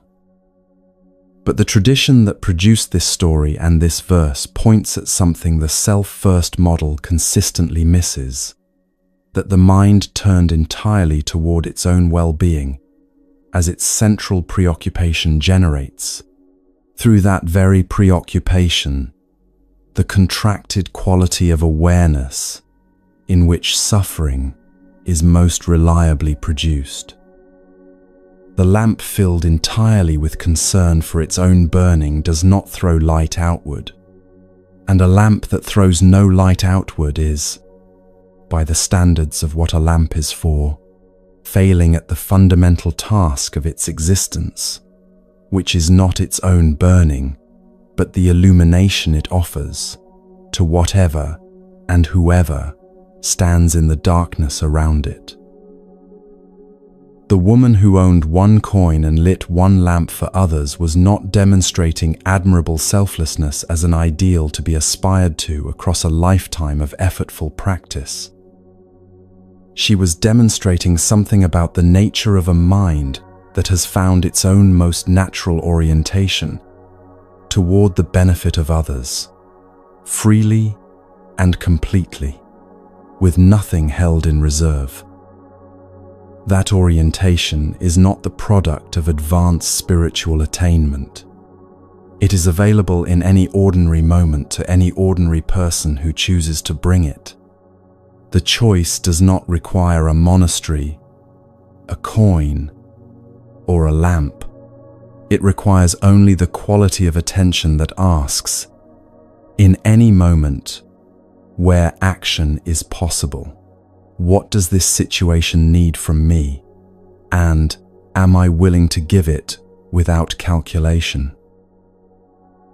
Every time that question is answered with genuine willingness, the first wife receives something.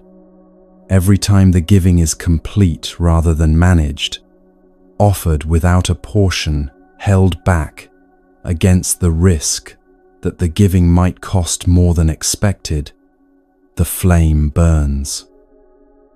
Not visibly, not in any way that others will necessarily witness, or that will be recorded in any text, but in the way the woman's lamp burned through the night while the elaborate lamps of the wealthy went dark one by one, because the quality of the giving determines the quality of what the giving becomes. And what is given from a pure and unshakable mind becomes something that no ordinary force can extinguish. This is your mind creating your karma at the level where karma is most fundamentally generated. Every act of genuine, outward orientation, every moment of real care, extended without the small interior calculation of what the extending will cost or return. Each of these is accumulating in the texture of what the mind is becoming. A mind that has practiced this across ordinary occasions, repeated across ordinary time, develops a quality of spaciousness in which the contracted experience of a self perpetually managing its own comfort begins to lose its grip.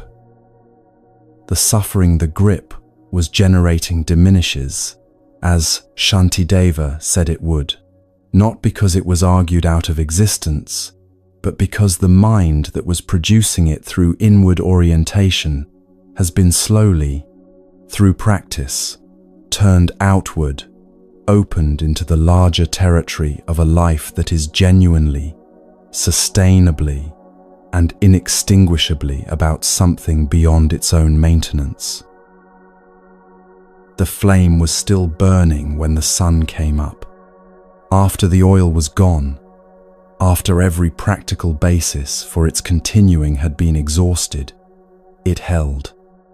Because the mind that lit it had given everything it had with a completely open hand, and everything given that way is kept in a form that ordinary diminishment cannot reach. The woman walked home the night before, without watching to see whether what she had offered would last. She knew, in the way that genuine giving always knows, that what is truly given is no longer subject to the conditions that govern what is kept. She had made it a lamp for everyone. That is why it burned for everyone. That is why it burned on.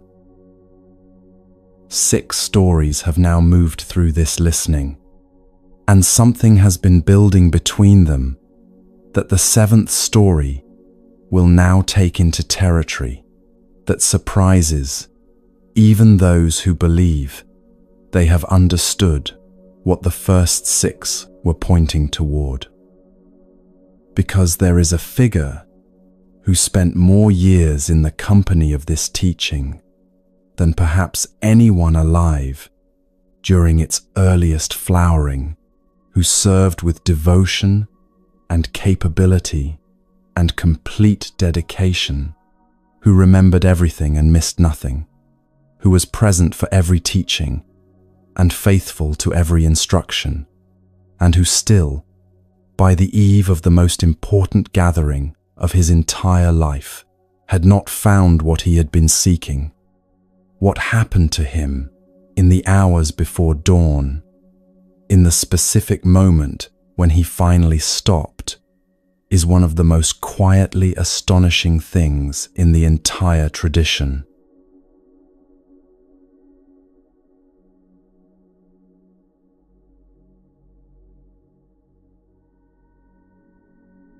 He had been there for all of it. Every teaching the Buddha delivered across 45 years of traveling through northern India, Ananda had heard it.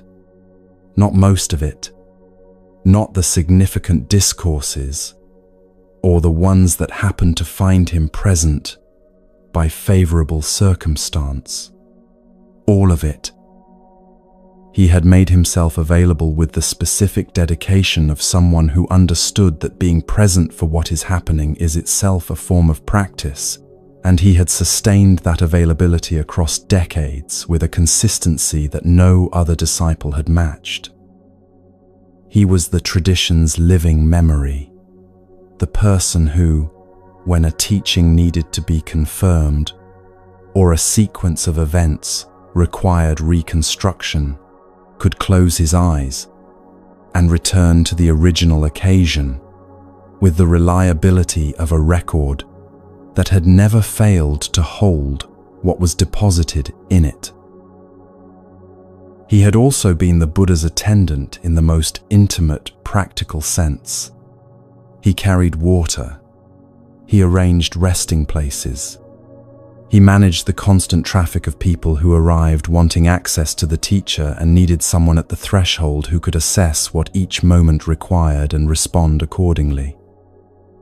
He walked the long roads across seasons and decades, absorbing everything, forgetting nothing, present for the private conversations and the large public discourses and every occasion in between. When the Buddha was ill, Ananda stayed through the nights without being asked. When the Buddha was dying, it was Ananda who wept, openly, without converting the grief into something more spiritually presentable, and the weeping was not held against him, because genuine love expressing itself through genuine loss is not a failure of practice, but evidence of a heart that has given everything it had to what it loved.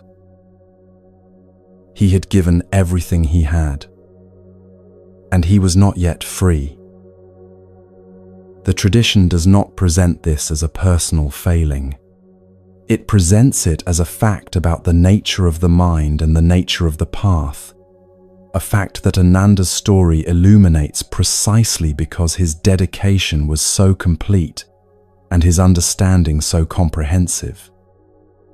If someone of such complete dedication and such complete understanding had still not arrived, then arrival clearly requires something other than dedication and understanding, however complete they are.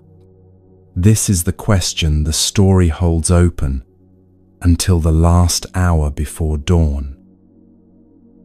Among the Buddha's closest circle, Ananda was the one who had been present for the most, and remembered the most, and carried the most. And by the time the Buddha died, and the era of his direct teaching came to its end, Ananda had not achieved what the tradition identifies as full awakening. Not through any absence of dedication, not through any gap in understanding.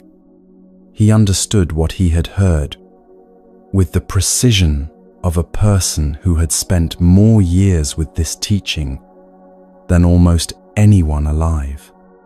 But the tradition distinguishes between comprehensive understanding and the particular interior shift it calls full liberation, and Ananda, by the time the Buddha died, had achieved the first without arriving at the second.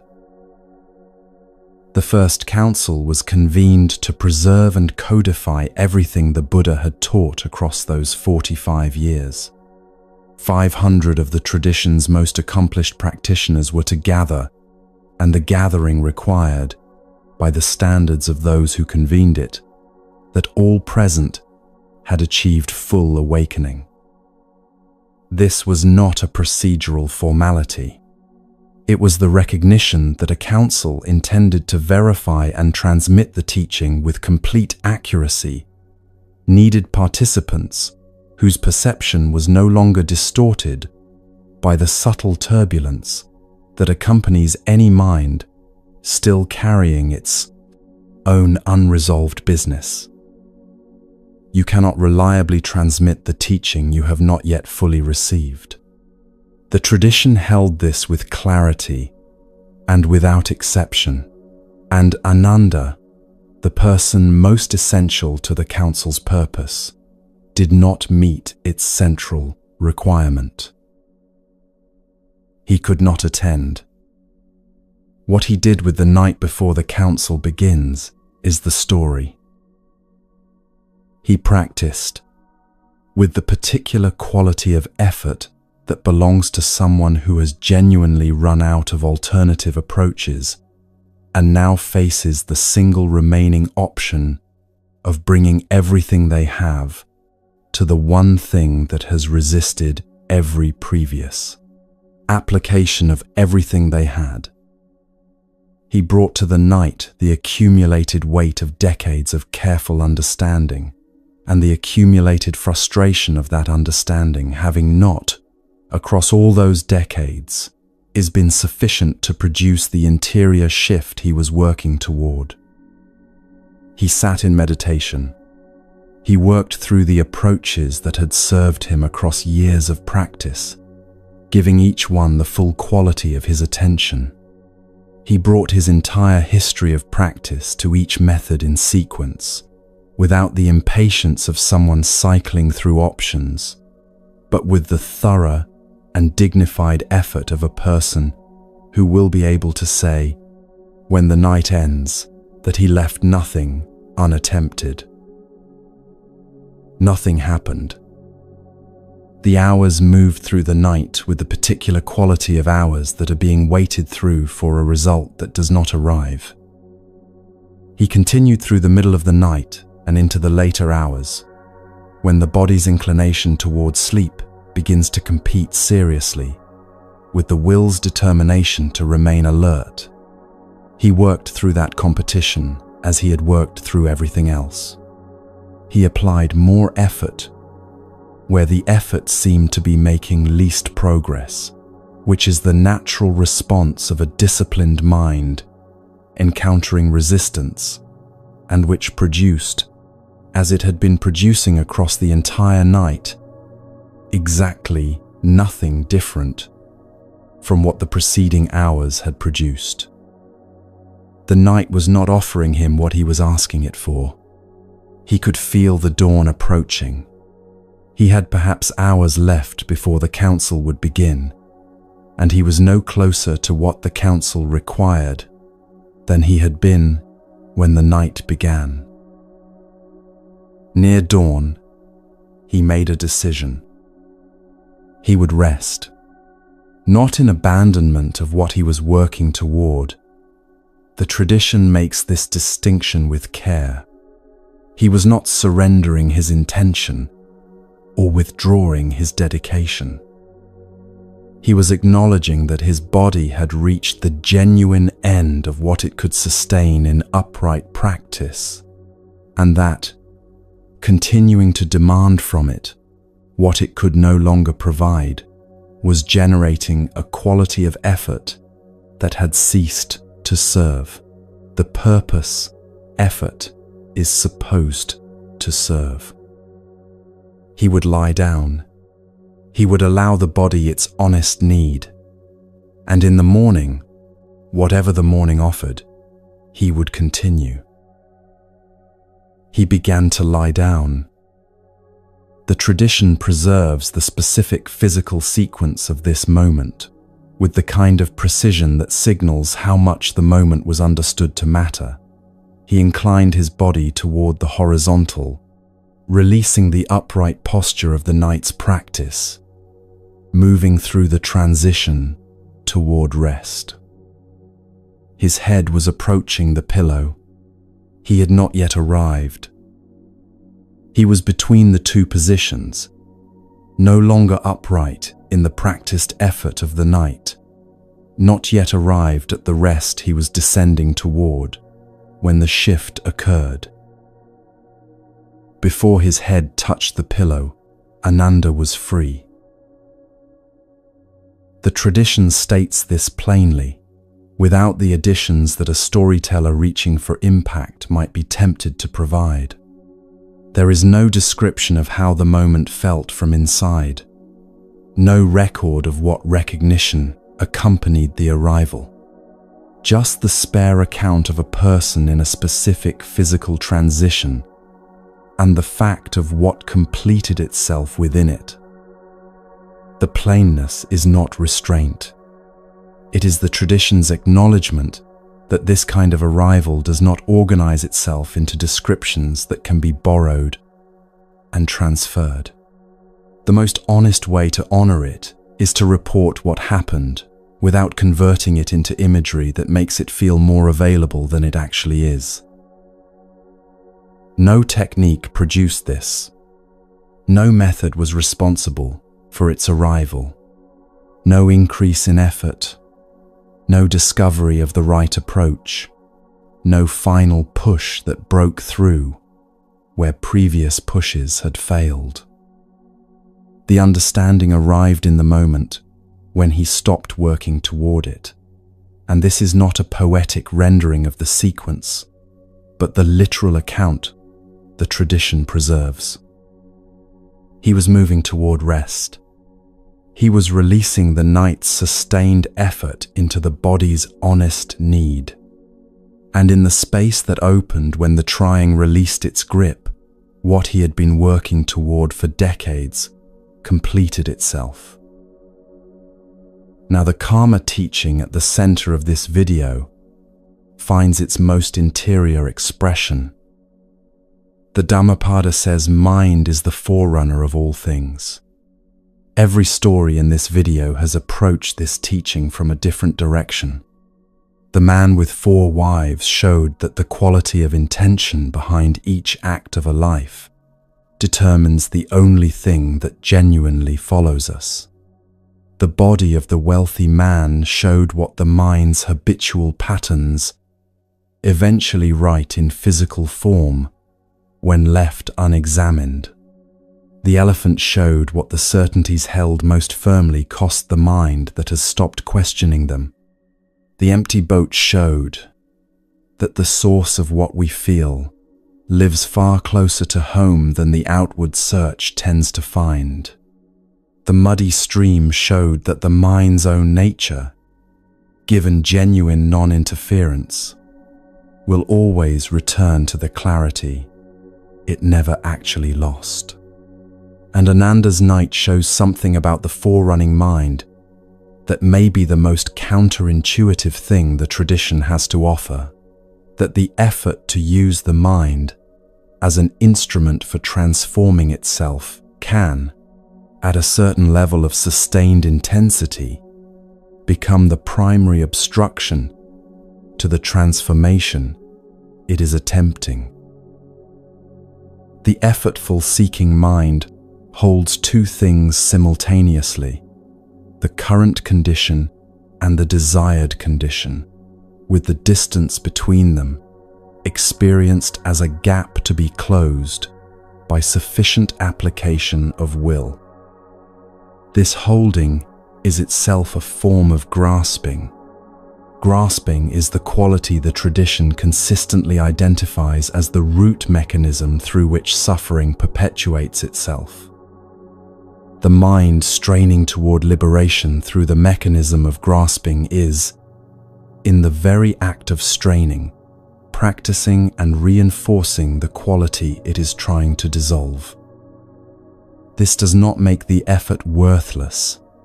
45 years of devoted practice had filled Ananda with everything that the moment before the pillow required. But the final movement could not be made by the effort. It could only happen in the honest release of effort, and that release could not be manufactured as a deliberate technique. His body had to genuinely need rest. He had to actually give up the night's work and begin the real physical movement of lying down in complete surrender to what the body honestly required. That complete surrender was the condition, and the condition, when genuinely met, allowed what had been accumulating across 45 years to arrive at its completion. There is a teaching the tradition offers about this specific dynamic that Ananda's story makes visible in the most concrete possible way. The preparation cannot be skipped. The years of sitting and listening and serving and remembering were not wasted effort preceding the real event. They were the ground from which the real event grew, as roots grow invisibly across years of dark before the season that finally allows them to express what they have been building all along. The ground needs the years, and the years need, at their completion, the single genuine moment of release that allows what they have been preparing to surface. The healing this story carries lands in a specific place. For the person who has been working on themselves with genuine dedication and genuine intelligence, who has brought real effort to understanding their patterns and real commitment to changing them, who has been doing this long enough to feel the particular frustration of consistent and careful effort, yielding results that still fall short of the interior freedom they were working toward. This story is saying something direct. Everything you have brought to the practice of your own life across all the years of bringing it has been accumulating in the way that Ananda's decades accumulated. The first wife has been receiving every moment of real attention. Every choice made on the side of honesty and care every hard-won insight into what has been driving the patterns you have been working to understand and change. None of it was wasted. All of it is still there. That accumulation is real in the way that roots are real during the years when nothing appears above the surface. The visible result is not the measure of the process. The process runs whether or not the surface shows evidence of it. Building quietly, what will one day allow what has been growing in the dark to complete its emergence. And there are moments when the next step is genuine release of effort, the actual, physically real decision to let the attempt conclude without the result it was pursuing, to stop working on the problem, to allow the body its honest rest, and to discover that what has been accumulating across years of careful practice was waiting precisely for this quality of spaciousness to appear before completing itself. This is not a teaching about giving up. It is a teaching about the relationship between preparation and arrival. Preparation creates the conditions. Arrival requires the release of the preparing. You cannot receive what you are prepared for while still actively engaged in preparing to receive it. At some point, the work has to be genuinely set down, not as a technique for accelerating arrival by pretending to release while still monitoring for results, but as an actual surrender into the honest needs of a body and a mind that have given everything the night required of them. Ananda attended the council. He recited everything he had heard across 45 years, beginning each account with the words, "Thus have I heard," his voice threading through every discourse he transmitted, the signature of a person whose service to the teaching had been complete and without reservation. His memory had always been the tradition's archive. What changed that morning was the quality of the presence from which the archive spoke. No longer the record of an understanding held carefully from outside, but the living expression of an understanding that had, in the honest movement of a tired body toward a pillow, finally arrived at its own ground. Your mind creates your karma through every choice made with genuine intention, and through every moment of genuine surrender to what the moment actually requires. The karma of real effort and the karma of real rest are both accumulating, working toward the same destination through different and equally necessary means. Both require the quality that has threaded through every story in this video, complete presence to what this specific moment is asking for, without substituting what a different moment required in its place. The effort when effort is needed. The setting down when setting down is what the moment requires. The discernment to know the difference, and the trust to act on what the discernment shows. The 8th story asks what a single act of genuine compassion, given freely to the smallest of creatures, is actually capable of setting in motion.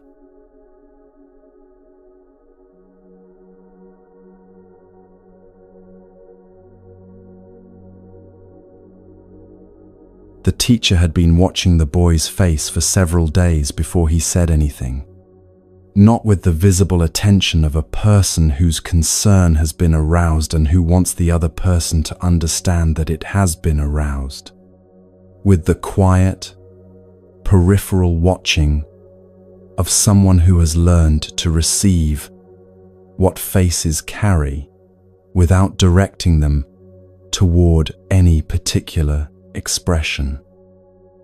He had practiced long enough that certain things had become available to his perception that are not available to straightforward observation, the way a quality of remaining time can accumulate in a person's face, the way weather accumulates in a sky before anything visible has yet been done about it. What he found there, across those days of careful watching, was something he recognized from other faces across many years and had hoped not to find here. The boy had very little time. He did not tell him. There is a specific and difficult wisdom in knowing which truths serve the person who would receive them, and which truths serve only the person who needs to speak them, and the teacher held that distinction carefully until he had arrived at what he would actually say. What he said was simple: go home, take a long rest with your family, stay as long as the visit requires, return when returning feels right, do not hurry back. The student received this as the practical and generous instruction it appeared to be, gathered what a young monk gathers for a journey of some duration, said his farewells, with the easy cheerfulness of someone who has not heard what an instruction is also carrying beneath its surface, and walked out through the monastery gates into a summer morning that had not yet decided to become difficult. He walked without urgency and without agenda. The day had been returned to him without conditions, and he moved through it in the unhurried way of a person whose attention has not been claimed by anything requiring it to look somewhere other than the road immediately ahead. The road offered itself to him. He received it simply, step by step, in the easy continuity of a person who is exactly where they are. This quality of presence, available and unencumbered before anything consequential happens, is the first thing the story asks us to hold, because it is the ground from which everything that follows grows.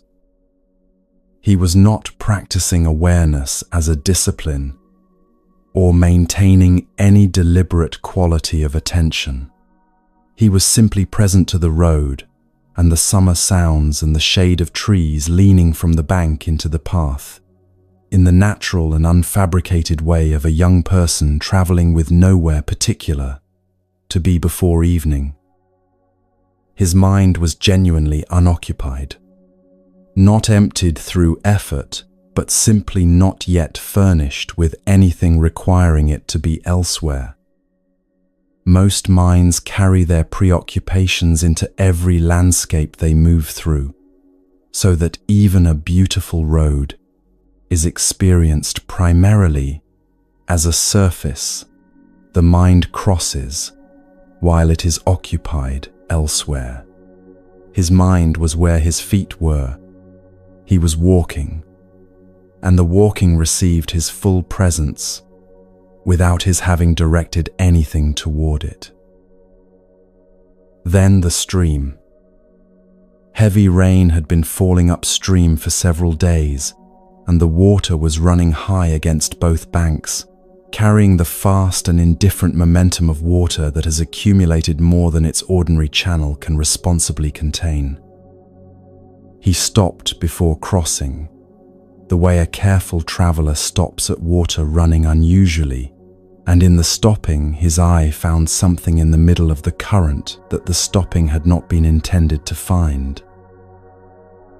A small elevation of ground, barely clearing the surface of the flood, and on it, a colony of ants. The water had been rising around them long enough that the ground they occupied had reduced to this single remaining elevation, still above the flood line. but losing that advantage measurably as the minutes passed. They were alive and moving in the purposeful way of creatures that have not yet stopped trying, but the direction of the situation was clear to anyone who read it honestly. The island was shrinking. The water was not. He did not deliberate. This is what the story turns on, and it deserves a full moment of attention before continuing. The interior process that ordinarily precedes a decision, the calculation about whether an act is worth the cost, whether the beneficiaries deserve the effort, whether this particular situation falls within the reasonable scope of this particular person's responsibility. At this particular point in their day, none of this arose in the space between his seeing and his movement toward the bank. The seeing moved directly into response, the way a hand moves towards something falling before the deliberating mind has registered what the hand already knows.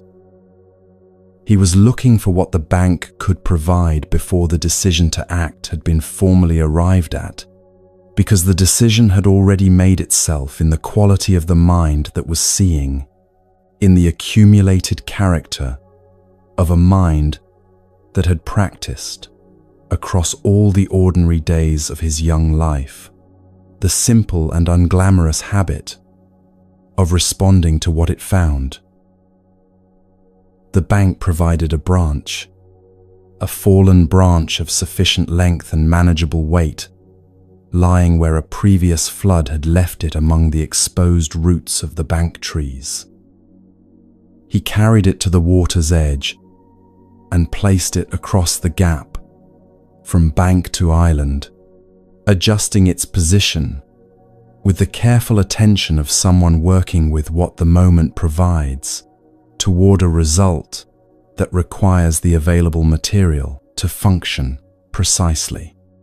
When it held, he took his end and stood. The ants began to cross. What he did for the duration of that crossing was the most ordinary thing in its description and the most demanding in its practice. He held the branch steady. The current was pushing at his legs continuously, and the pushing required continuous adjustment to maintain the stance that kept the branch at the position and angle the crossing required. He was not standing at the comfortable edge of the operation, supervising from stability. He was in the moving water, in a position the current was working against without pause, and he held the branch steady for the complete duration of the colony's passage, because the crossing required exactly that, complete duration, and he had understood this from the moment he placed the branch. There was no renegotiation when the water became colder or the standing became more tiring. He had given something freely to a situation that had not asked him for it, and the giving held through the whole of what it required, without the internal adjustment that begins when the actual cost starts to look different from how it looked at the outset. This quality of following through completely on what was freely begun, holding steady all the way to the last ant, all the way to the end of what the branch was placed there to accomplish, is a form of integrity too quiet and too ordinary to be recognized as integrity in the moment of its practice. It is simply what it looks like when a mind means what it does. The ants crossed without acknowledging him. This matters to how the story is received. The crossing proceeded in the continuous and purposeful movement of creatures following a path that had appeared with no visible registration that the path was the product of a choice rather than a feature of the world. They moved from the diminishing island to the steady bank and continued into the undergrowth, and the transaction completed itself in the clean way of things that have simply finished what they were doing. He released the branch, stepped back onto dry ground, and continued his journey. He thought nothing particular about what had just happened. He did not carry forward any interior warmth of completed virtue, any awareness of having performed something worth remembering. The act moved behind him the way the road moved behind him, real in having occurred, no longer requiring his attention as he moved forward into the afternoon.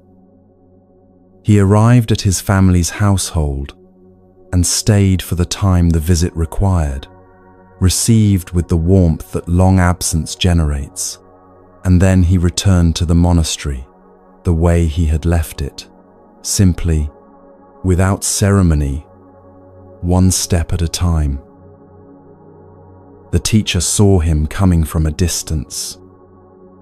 He watched the approaching figure with the same peripheral care he had brought to those days of watching before the departure, reading as the distance between them closed what the face was now carrying versus what it had carried when the student walked out through the gates. The reading completed itself before the student had finished his approach. The shadow the teacher had read over the boy's remaining days was gone. In its place was the face of a person whose time had substantially expanded, a difference as unmistakable to his trained perception as the difference between a sky that will bring tomorrow's rain and a sky showing clear weather for the coming month. Categorical. Complete. He asked the student to describe everything that had happened on the road. The student gave a faithful account in the sequence the journey had provided. The roads, the weather, the family, the duration of the stay, and then the stream, the island, the ants, the branch, the crossing, the continuation. He gave the stream portion of the account the same narrative weight as every other portion, as something that had occurred, offered among the other things that had occurred, without retrospective emphasis or awareness that one item in the account might outweigh everything surrounding it. He had not decided this. He did not know. The teacher listened without interrupting. When the account concluded, he was quiet for the interval of a person whose understanding has just arranged itself around a specific detail, making the previously confusing legible. He told the student what he had seen in his face before the departure. He told him what he saw now. He connected these two readings to the account of the stream and the ants and the branch, without claiming more than the tradition permits about the precise mechanism through which one thing becomes another. He said, "I believe this is what changed." The Karma teaching running through this entire video arrives here at a scale that requires nothing exceptional to access. The beggar woman's lamp required a coin saved through an entire day of begging, and an oil seller's compassion, and a night of sustained burning. Ananda's liberation required 45 years of faithful practice and one final genuine surrender at the edge of sleep. The student's act at the stream required a branch, cold water at his legs, and the duration of an ant colony's crossing. Nothing was prepared in advance. Nothing was planned or preceded by any intention formed before the situation presented itself. There was only a mind open enough, when the stream presented its contents, to move from seeing to acting without the friction of an intervening deliberation about whether the acting was worth it. That quality of openness was the karma the student had been building across his ordinary days. The ants at the stream was simply the morning when the building became visible. The Dhammapada says that if one acts with a serene mind, happiness follows as a shadow that never departs. The serenity in the student's act was not the cultivated calm of formal meditation practice.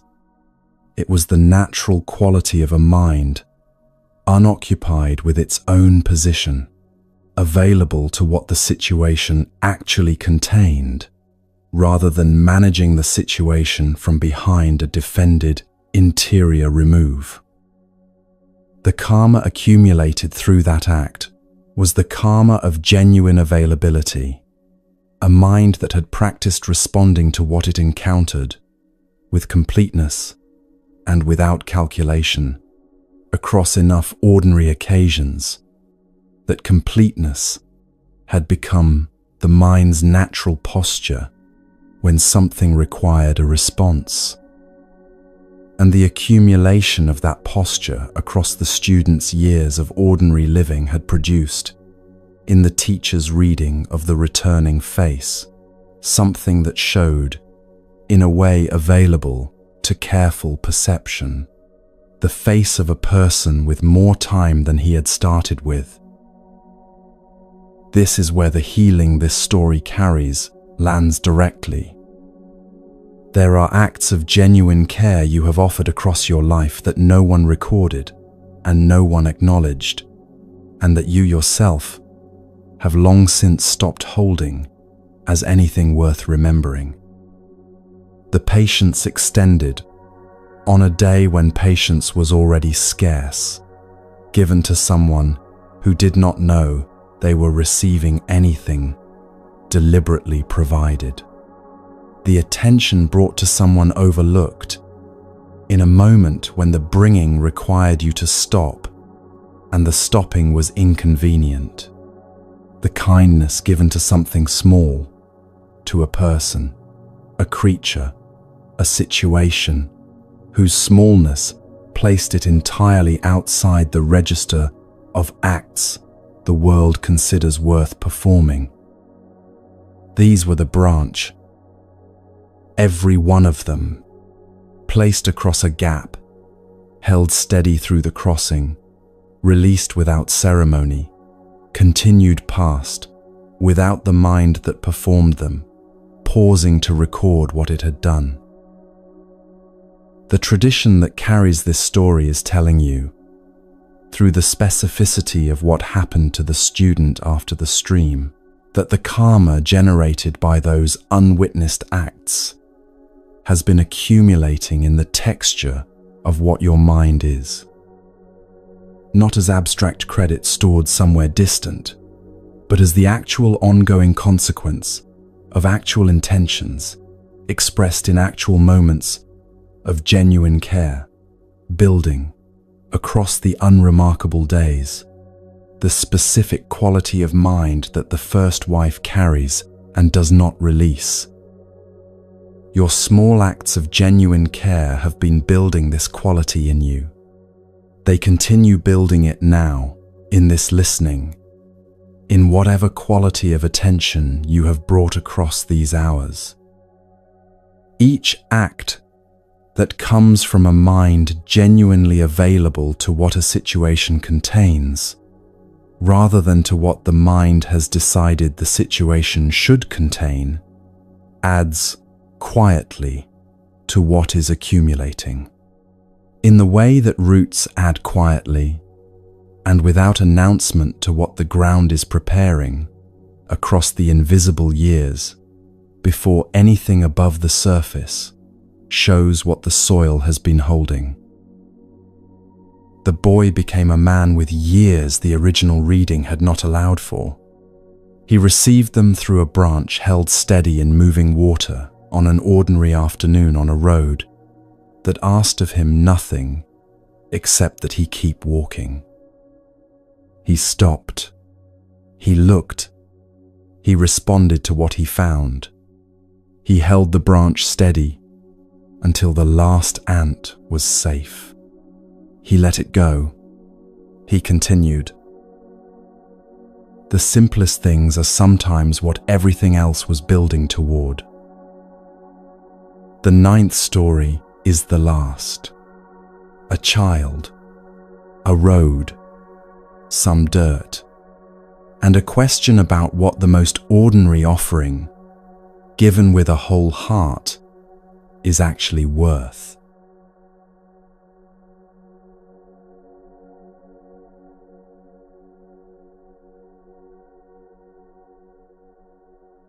The child was not thinking about the Buddha when the Buddha appeared on the road.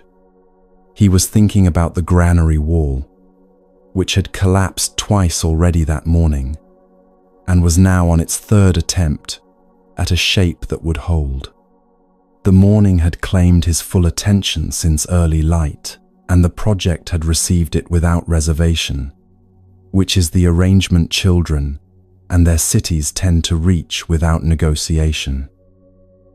The road's edge had been supplying materials generously, damp earth of the kind that holds its shape when firmly packed, that responds to the hands with the cooperative quality of something that wants to become what you are making it, that rewards patience with a density that drier, looser earth consistently refuses to offer. The city had grown across the hours into something with real distinctions. Walls with actual thickness. The granary working now on its 3rd structural interpretation. A market established at the intersection of 2 lanes worn into the earth by the children's feet. A river whose course had been debated seriously and resolved in a compromise. Both competing parties declared satisfactory. It required everything the children had to give it, and they gave everything without keeping accounts of the giving. It was as real as the quality of attention that had been building it since morning, which is to say, it was entirely real. He did not hear the group approaching until they were close enough that the sound of feet on the road had already organized itself into the distinct, settled rhythm of people who have been walking for a long time and have arrived, through many miles and seasons, at a relationship with distance that is no longer contested. He looked up from the granary's 3rd attempt. The road he had been vaguely aware of all morning, a background presence at the edge of the project's more demanding claims, had become something different in the short interval since he last attended to it. A group of monks moved along it with the forward quality of sustained practice, and at the center of the group, a figure whose manner of attending to the world around him had the effect of making everything within range feel simultaneously more present and more at ease. He looked. He did not look away. What followed bypassed every stage of a child's ordinary decision sequence. The assessment of whether an impulse is appropriate, the calculation of what it might cost to follow it, the sideways glance toward peers to determine whether the group's current mood accommodates the impulse. None of this arose. His hand reached for the granary before a decision had been formally made, scooping from its packed face a generous handful of the best of what the wall had been built from.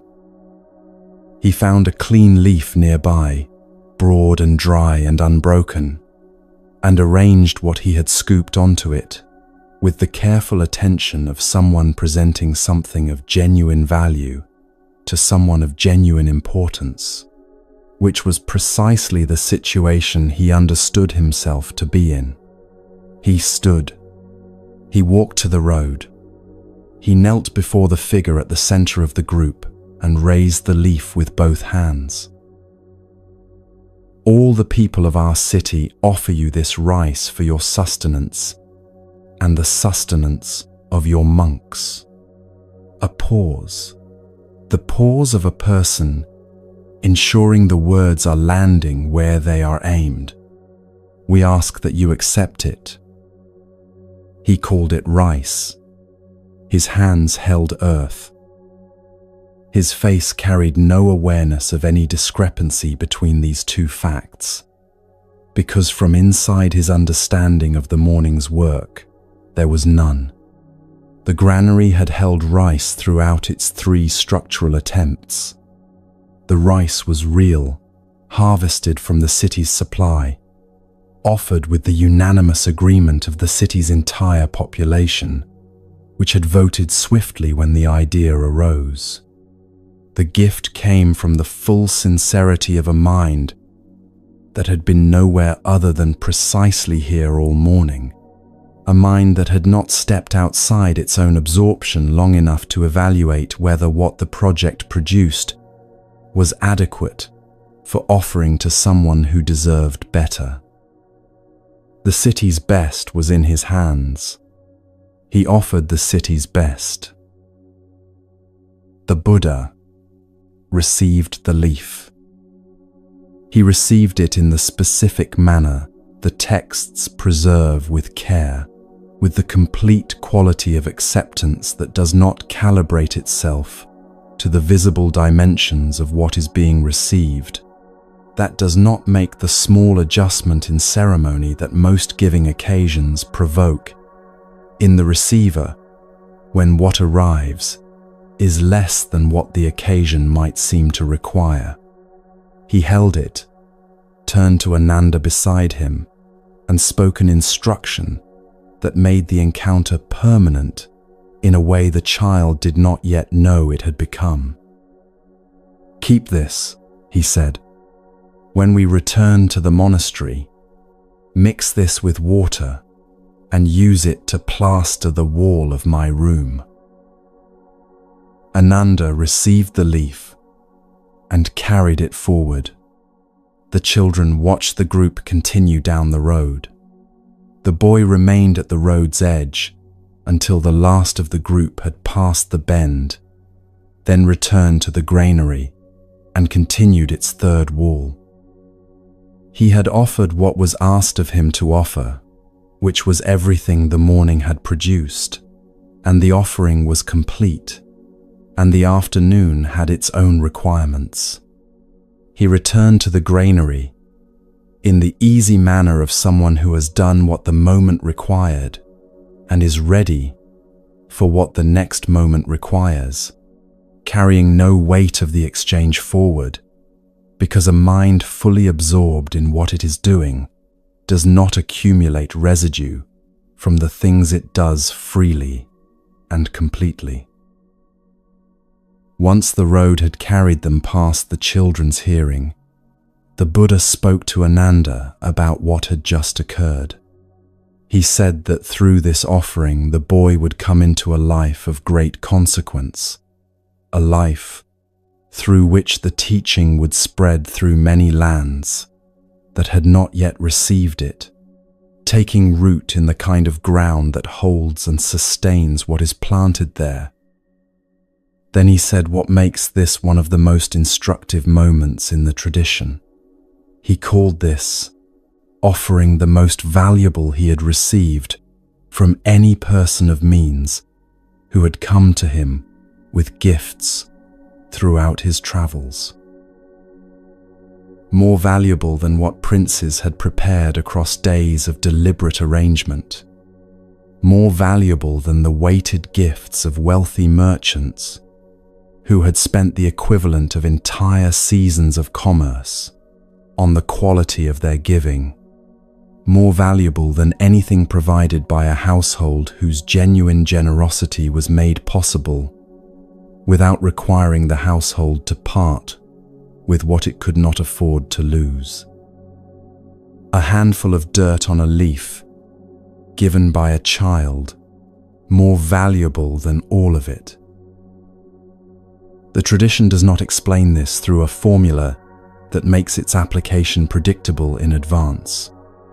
It does not hold that small gifts outweigh large ones by some consistent spiritual measure, or that the young carry a natural advantage over the experienced by virtue of having accumulated less of the self-consciousness that experience tends to deposit. The explanation settles precisely where this entire journey has been settling. What made this offering more valuable than everything the Buddha had received that day was the quality of the mind that gave it, and nothing else. Not the material of the gift, and not its scale.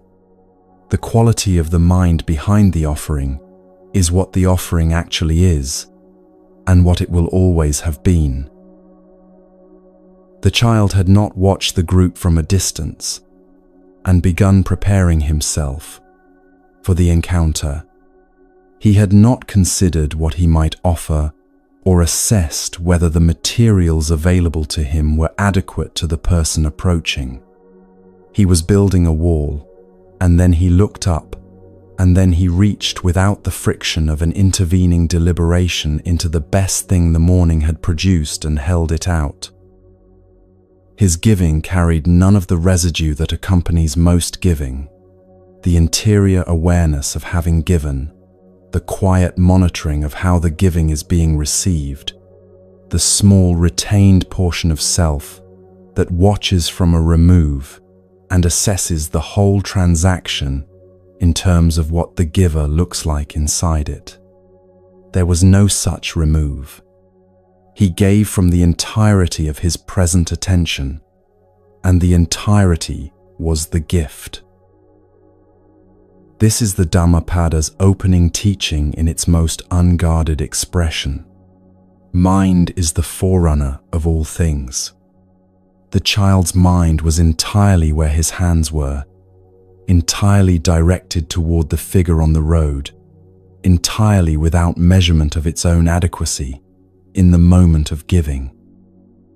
That quality of mind foran an act. The act carried that quality completely into the world without diminishment. The karma that expression generated was, in the tradition's direct account, the most powerful karma present on that road that day, including all the elaborate karma being made by much larger and more carefully considered gifts. The healing this story delivers is specific and arrives without conditions. You have been building cities all your life, not in the sense of imaginary architecture, but in the sense of the real and continuous work a human life requires, maintaining what needs maintenance, building what the available materials make possible, attending to the steady and largely unremarkable work that asks for your continuous presence and effort across the ordinary days. Most days are built from this ordinary texture. The elevated occasions are the exception. The daily work is where most karma is generated, not in moments sufficiently dramatic to be recognizable as significant, but in the daily texture of absorbed and honest attention given to whatever the day contained. The child was fully inside that daily texture when the road delivered something worth looking up for. He did not step back from the morning's work to prepare a different quality of presence for the offering. The absorbed attention of the granary wall and the open-handed giving at the road's edge were one continuous movement, the same quality of mind expressed first in the building and then in the giving. His karma was generated from inside ordinary life, by what ordinary life had been building in him since morning, expressed in the moment that morning's quality of mind encountered something worth giving to. Every day you have brought genuine presence to what the day required has been doing the same building in you. Every hour given to the actual contents of the actual moment, without the quiet division of a mind physically here, while being otherwise occupied, has been accumulating in the texture of what your mind is across the years. That accumulation waits beneath the surface of any morning, quietly building the quality of availability the child brought to the road, the willingness to give completely from what the morning provides, without measuring its contents against any other morning standard, without asking first whether what is in the hands is adequate to what the moment deserves. What the child gave was mud. What the tradition says the child gave was the most valuable thing offered that day. These two statements are simultaneously and completely true, and the distance between them is not a paradox requiring resolution. It is the entire teaching received whole.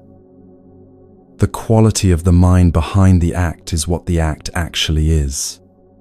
Mud carried by a mind of complete and unself-conscious sincerity becomes the most valuable offering present. Gold carried by a mind monitoring its own generosity becomes something considerably less than gold. Your mind creates your karma, which means the quality of mind you bring to any given moment is the only accurate measure of what that moment is actually making. The karma of a completely open hand is available now to any person in any moment, regardless of what that moment contains. The child's qualification for the most valuable offering on the road that day was a morning of absorbed work and the immediate recognition of someone worth giving to. Those were sufficient. You have accumulated more mornings than he had. Every morning you showed up for, every day of ordinary work given, without requiring it to be more than it was, has been adding to the ground those mornings have been building in you, preparing for exactly this quality of availability, the willingness to give from what the morning provides, without asking whether what the morning provided was the right kind of gift. Your mind is creating your karma now with the quality of presence you are bringing to what is directly in front of you. The child did not arrange his attention in advance of the encounter or manufacture the openness the giving required. He was absorbed in the work, and then he looked up, and then he gave from what the work had put in his hands. The sequence was seamless. The absorbed attention of the granary wall and the open attention of the road were the same quality of mind, continuous and undivided, moving from one task to the next without any gap of self-assessment between them. That quality of continuity, the mind genuinely present to what each moment contains, without drawing back to evaluate whether the moment is worth the quality of presence it is receiving, is what the tradition identifies as the ground from which the most powerful karma grows.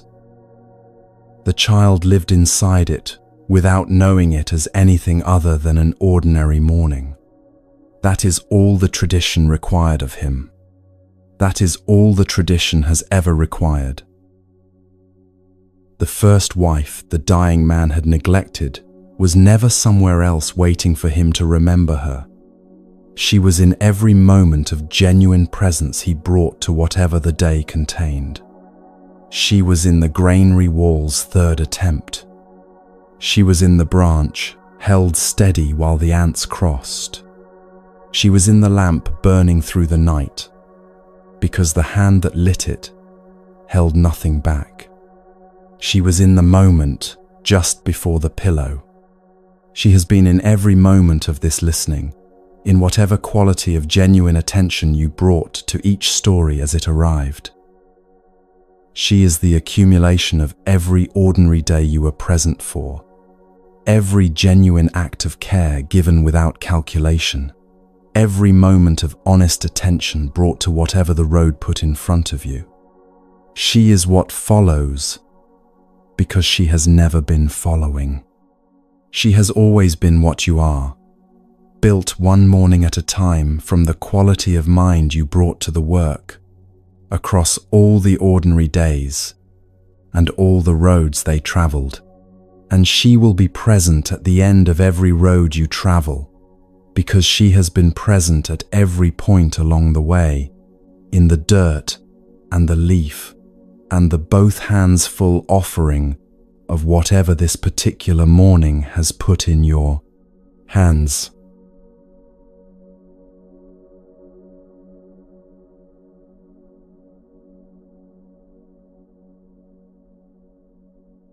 Mind is the forerunner of all actions. If one acts with a serene mind, happiness follows as a shadow that never departs. You heard these words at the beginning of this journey. They land differently now, not because the words have changed, because you have traveled somewhere since you first received them. And what you carried through 9 stories has done what stories do when they are genuinely received. Something has shifted, quietly and without announcement, in the interior of the person who gave them real attention. The dying man's first wife was always present. The stream was always clearing. The lamp was still burning at dawn. The child's hands were already full. These were never stories about other people in distant times. They were always yours. The tradition simply held them in a form that makes their nature visible. Your mind has been creating your karma throughout this listening, in every moment of genuine attention. Every place where something landed and you let it land, every breath taken in the longer silences. That quality of attention is the first wife. She is here now. She will be present in whatever tomorrow puts in your hands.